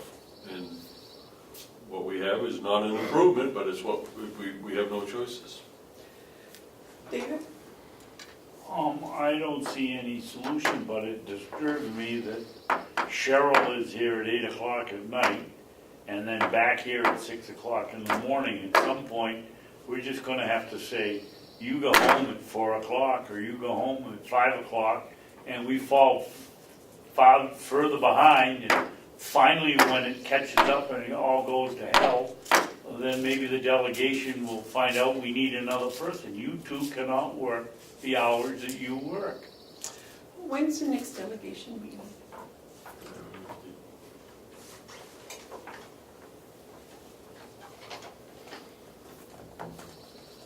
And that's it.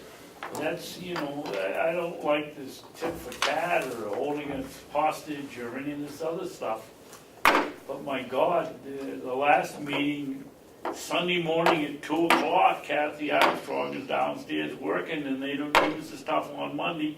She's here till 8 o'clock at night trying to do the bills because it can't get done and answer the phone and do all the questions.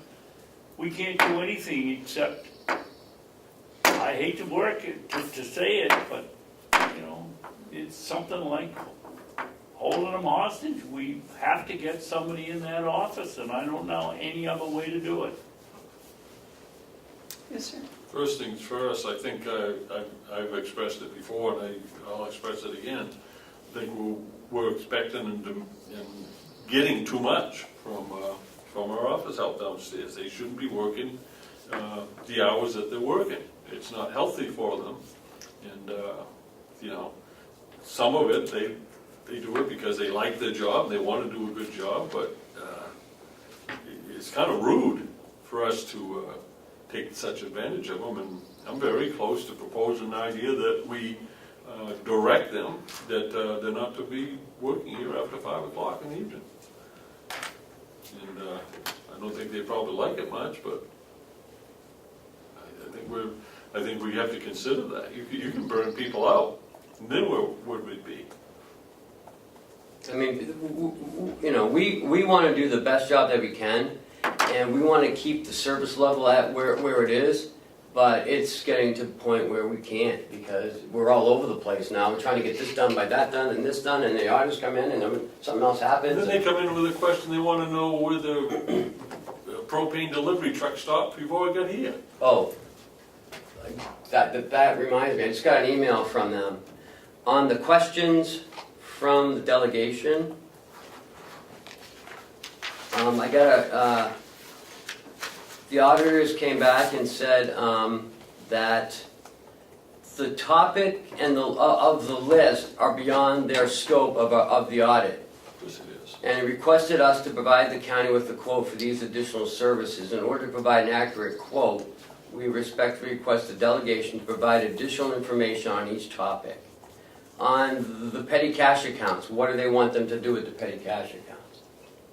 Eastern Propane, do they want to verify the delivery addresses, or what do they want? They just said they just said propane. They didn't ask a question. How the 2017 encumbrances paid, that was a question. They need clarification on that. Laws, rules adheres to, need specifications, need specifics. The credit cards, what is desired from the credit card? they've already looked at the credit cards last time, at the agreed upon procedures. May I make a suggestion or a motion if necessary, that you forward those questions to Chairman McConkey? For his- Or to who? Chairman McConkey, Yeah, I don't because mind. they're not questions for us, we can't answer No, them. I tried to help them, but I didn't know what they meant by these questions. So it should go forward, Okay. maybe to Chairman McConkey and all members of the delegation, because those were an accumulation of questions from the delegation members. So if you would Okay. just forward that to Chairman McConkey and all the members of the delegation, does that I sound? don't think we need a motion. Commissioner Hounsell agrees, I'm sure, that Senator McConkey, I think that, he's the I chairman. think what you do, if you want to combat ignorance, you send information. So this is a good way to solve the first by sending the second. So I'm all in favor of forwarding it, do it, forward it to Dayton, forward it to anyone. This speaks to a whole bunch of real problems, and I think the more people are aware of it, the better off we all are, so. I send it to every member of the delegation. I would do. Okay. Okay, so that's kind of unanimous I on mean, that. we're running into a situation where this is gonna end up back and forth for a while, and it's gonna extend the amount of time that it takes for the auditors to get their process done. No, I don't think it'll interfere with their audit, because it said that it's beyond the audit. right, it's beyond the scope of the audit, so this is outside of the scope of the audit. So the questions that they asked are not part of the 2017 audit.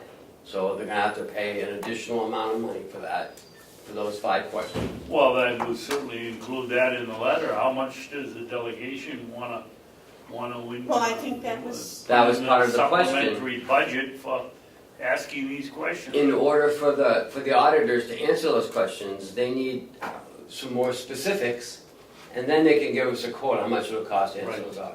those questions. Maybe But it's doesn't- $10,000. But, Kenny, doesn't the law state that the delegation has the right to ask Yes. Sure, questions? absolutely. And But it doesn't say it's gonna be whether free. the question is within the scope of their audit or not, I mean, they have to do some research and come back and say, no, this is not within our, Yeah, but it's gonna cost them extra. yeah. That's like if you're haying a field and the guy wants you to hay, another section. You're not gonna do it for free. You're gonna charge him a little bit more. You better stick to managing the county. There's more hay to sell, so you make more money. I think it's very important that the delegation, especially the subcommittee on their performance critique, clearly understand that we don't have any help available to help them. Mhm. Our office staff is right out straight, and will be, until we get another budget and get that position. We do not have anyone available to run after their research. I think that was made clear. Well, Sometimes things have to You be made that clear, reminded. Amanda. At At the the subcommittee. performance meeting subcommittee. You know Yes, that. you did. Good. Yes, you did, but it didn't get to the whole delegation yet. That's just 4 or 5 people. That doesn't represent the majority thinking of the delegation. There might be some people on the delegation that figure out that we can't get this work done. All right, yellow folder. All for a recording secretary. I have an answer here from the State of New Hampshire Judicial Branch, but this came from Laconia, I don't know why. That's where their headquarters are. The question on your mileage for, Oh, yeah, Oh, yeah. yeah. Why had I seen that? Did you email that out? no. I think maybe David talked about it last week. You all have I invitations. thought mine was not, wasn't signed by somebody over in Laconia. Well, that one is. Read it, I'll see it.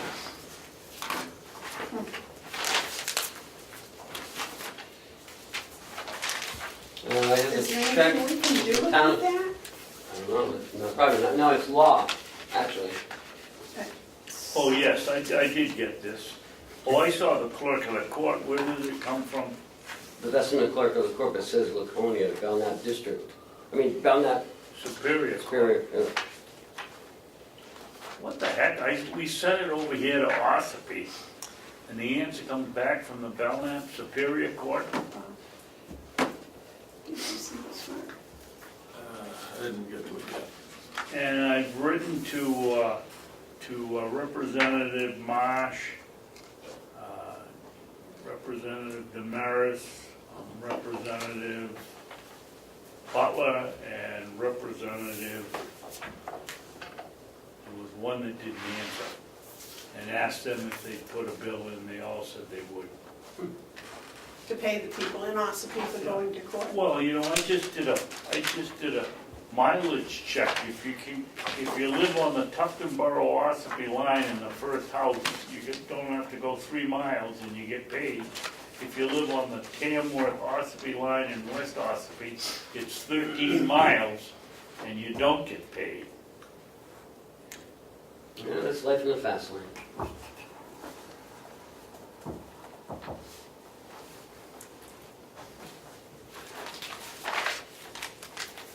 So they are gonna put a bill in that changes that, so if you do, They don't said have to change your they town. said they would when the door opens to put in. And here's the backup for that.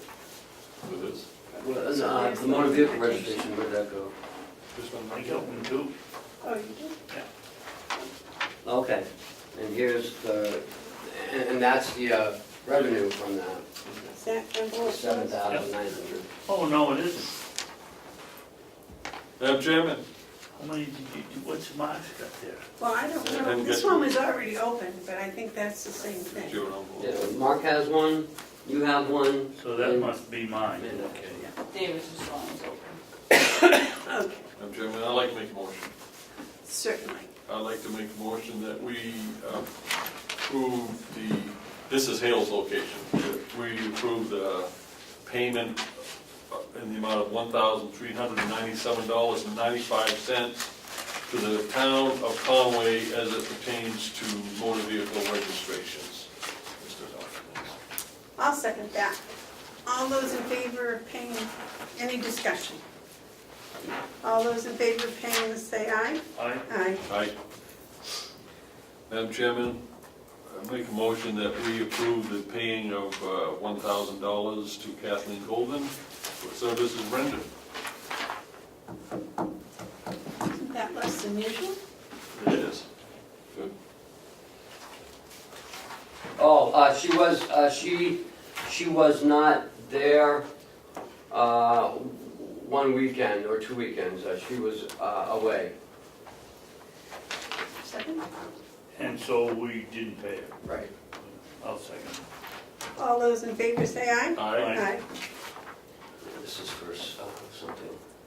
Madam Chairman, I'd like to make a motion that we reimburse Kathleen Golden $48.99 for 1 year subscription to internet security. For internet security.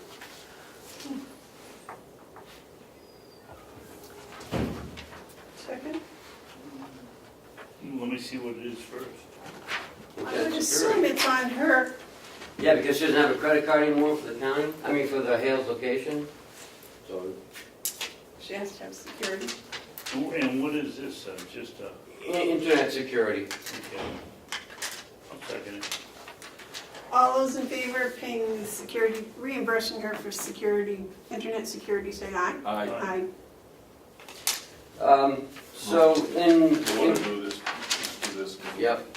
In speaking with the auditors, because Hale's location is a small, it's less than 750 population, we don't need to do a full audit every year. But last year, we did a full audit because we wanted to do a full audit.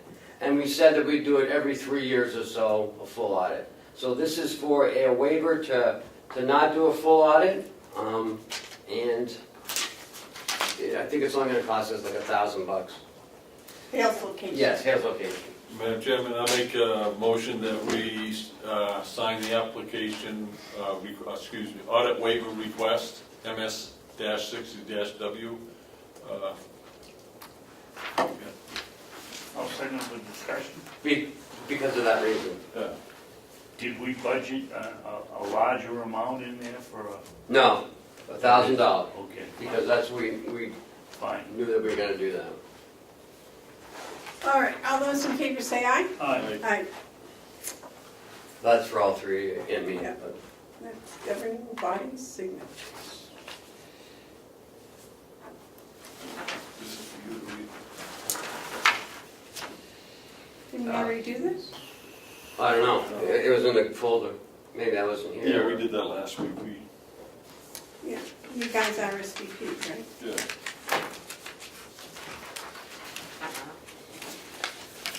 This is because of the Carroll County RSVP Annual Volunteer Appreciation Day, Thursday in June. You're invited and asked to RSVP. You should have. Is that the RSVP dinner that they have over there? Yeah, and they asked you to respond on the text or email. Got some non-public minutes. I don't have a non-public session, so let's just, You wanna do these? yeah, the non-public minutes, though. That's the, that's doing the 6-month review. No, these are from April, that's from February 14th, this is from April. I think these could be unsealed. This one should be Sealed? sealed, kept sealed.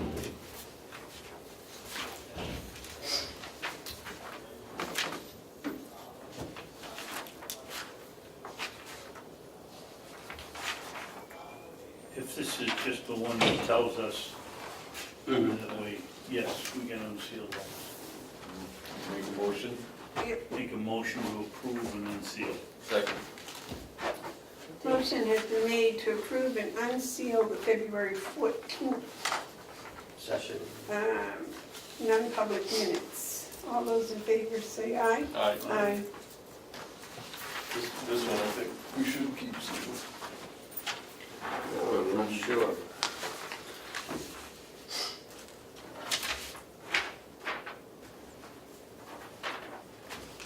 Yeah.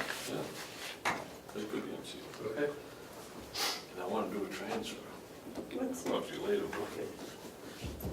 aye? Approve and keep sealed. Second. Okay, the motion's been made and seconded to approve and keep sealed the minutes, non-public minutes from session 1 of April 18th. All those in favor say aye. Aye.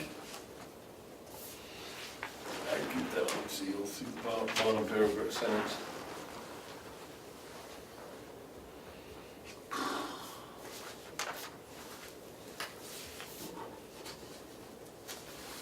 A lot of paperwork, Carol, you got a lot of paperwork.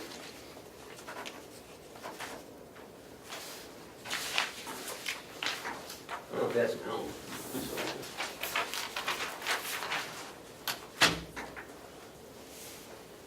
These are ours, that's Want to keep it sealed? Yeah, look at the last sentence on that page. That's what. Yeah. To unseal it. Not yet. Up to you, whatever you say, I'll second. Why would you not want it? I don't see any upside to it.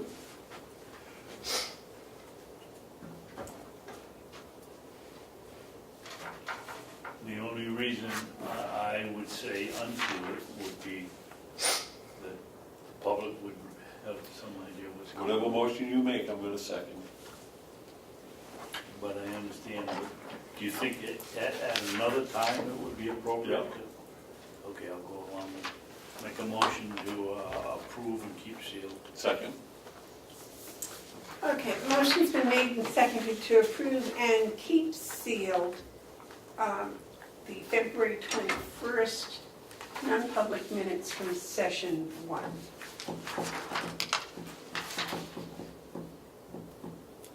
Second. It was. Good.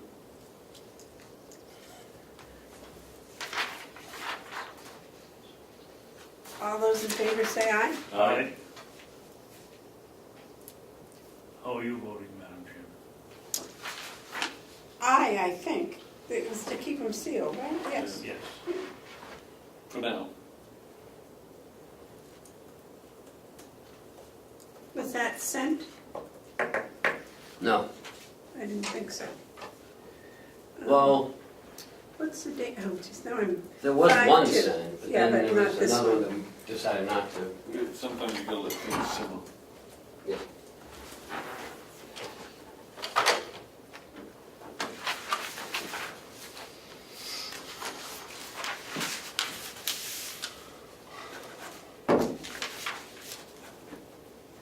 It's a good thing you broke your right hand and not your left hand. That's a good thing? Yeah. that's Oh, better. because, Yeah, because better. he's left-handed. Better.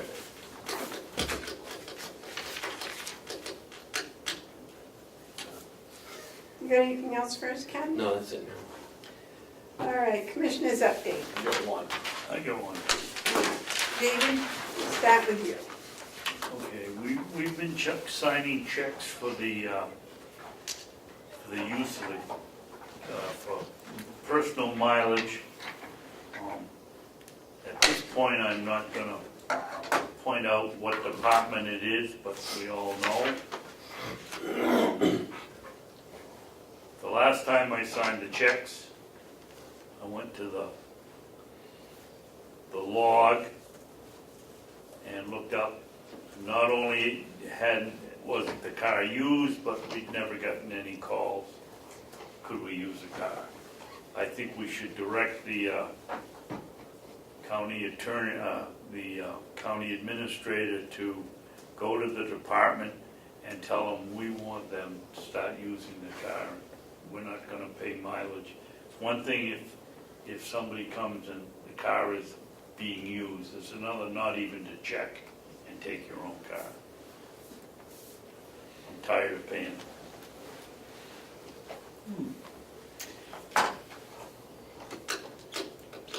Did you make a motion? Or is it? No, I just think we should direct.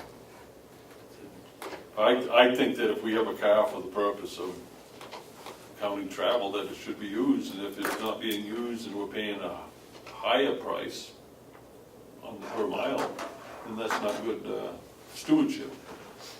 Unless someone's going back and forth by their home. There's always extenuating circumstances, but if we're in a situation where the car is not being utilized most efficiently, then I think it needs to be looked at. First time I complained, the reason the department had told me it was inconvenient. Well, it's not too inconvenient to me to pick up a telephone and say, is the car available? Yeah, I don't like that answer, too convenient. That's what I got, that's a quote. It's not, So, Ken, I think the commission, if I'm hearing everybody right, would like you to speak with the department heads and ask them to utilize the vehicle whenever it is practical. Whenever it's available and practical. There's gonna be situations where it's available and not practical, as Mark just said. Okay. Anything else? No, that's fine, that's it for me. You had something? yeah, I was just wondering where we're standing with the publishing of the annual report. I know last year it was around May or so that it was completed. Do we have the treasurer's report yet? Okay. I think that's what we're waiting for, is just a treasurer's report. Oh. We should be that. No, it's the clerk. Clerk doesn't write the No. report. I know who doesn't. I always thought it was. Yes. I'm sorry. I don't know, I'm old school, but I always thought the chairperson was the one that wrote the report on behalf of the commissioners. Now, maybe it's confused because the clerk's responsible for getting it out, but that doesn't mean the clerk's responsible for doing the writing. The chairman is the one who is able to put it all together. Oh, all right, well, I was under the business. I don't mind doing it, and I'll send it to you for your approval. Okay, sure. Well, we can work on it together. Okay. That's fine. I was amiss because I We didn't only know have a that few it was days. the clerk that did it. Since I'm not involved in this battle for once, I mean, we have some pretty skilled writers on this board.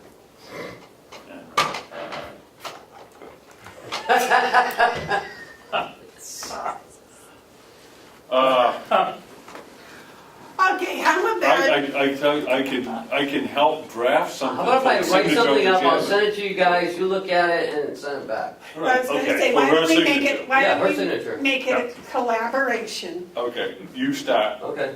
And then, You start, send it to Commissioner Babson for his input, and send it to me for mine. Okay, And I'll make it sound good. I bet you will. And then Commissioner will be back and take credit for it.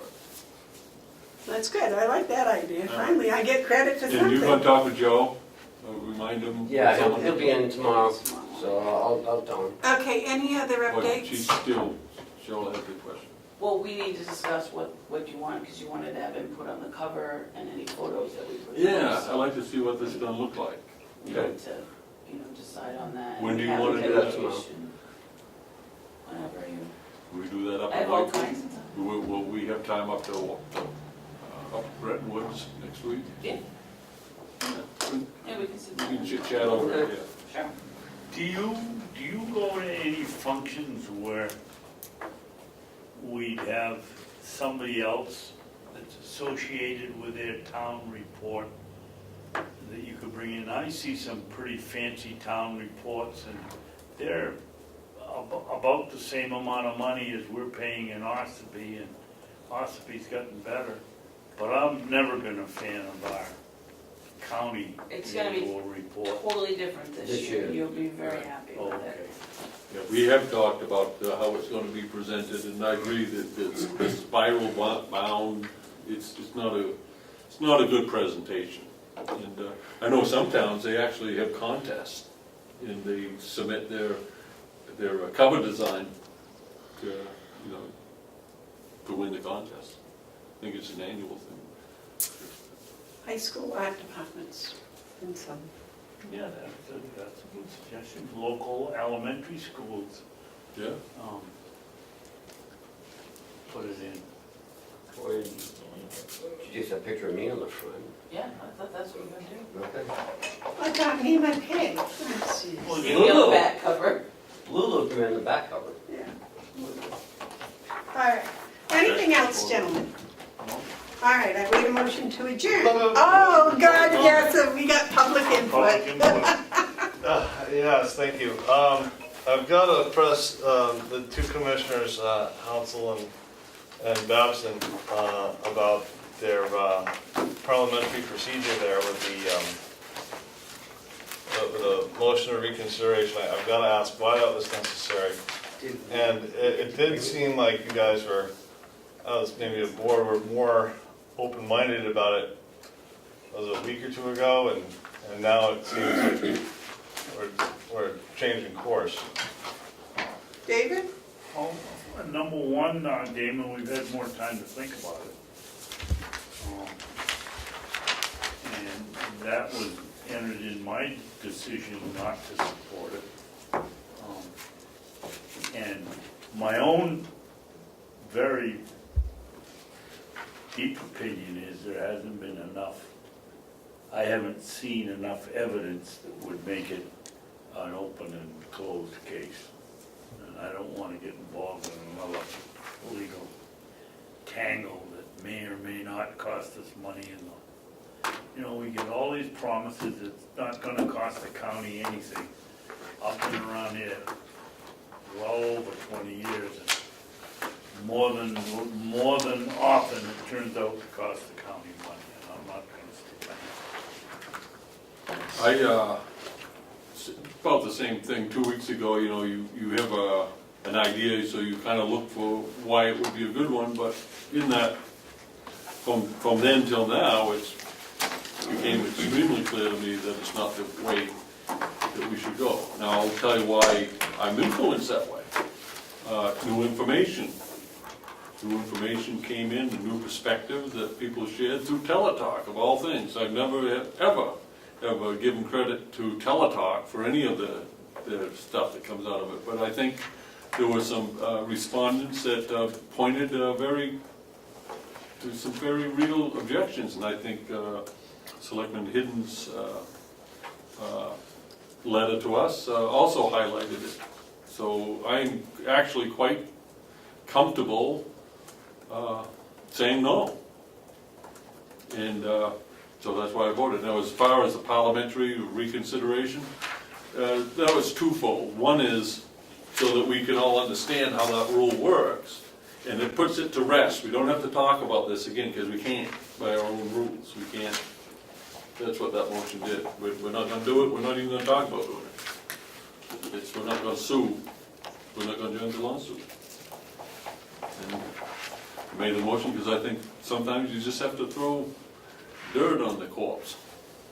So what happens, or what would you say to taxpayers if, and this is hypothetical, if Attorney Bonsignor wins and Belknap and Stratford are getting $3 million out of a $4 million settlement? I'd say whoops. What was your question, if they get what? I'm saying, They give Well- anything we don't. will you guys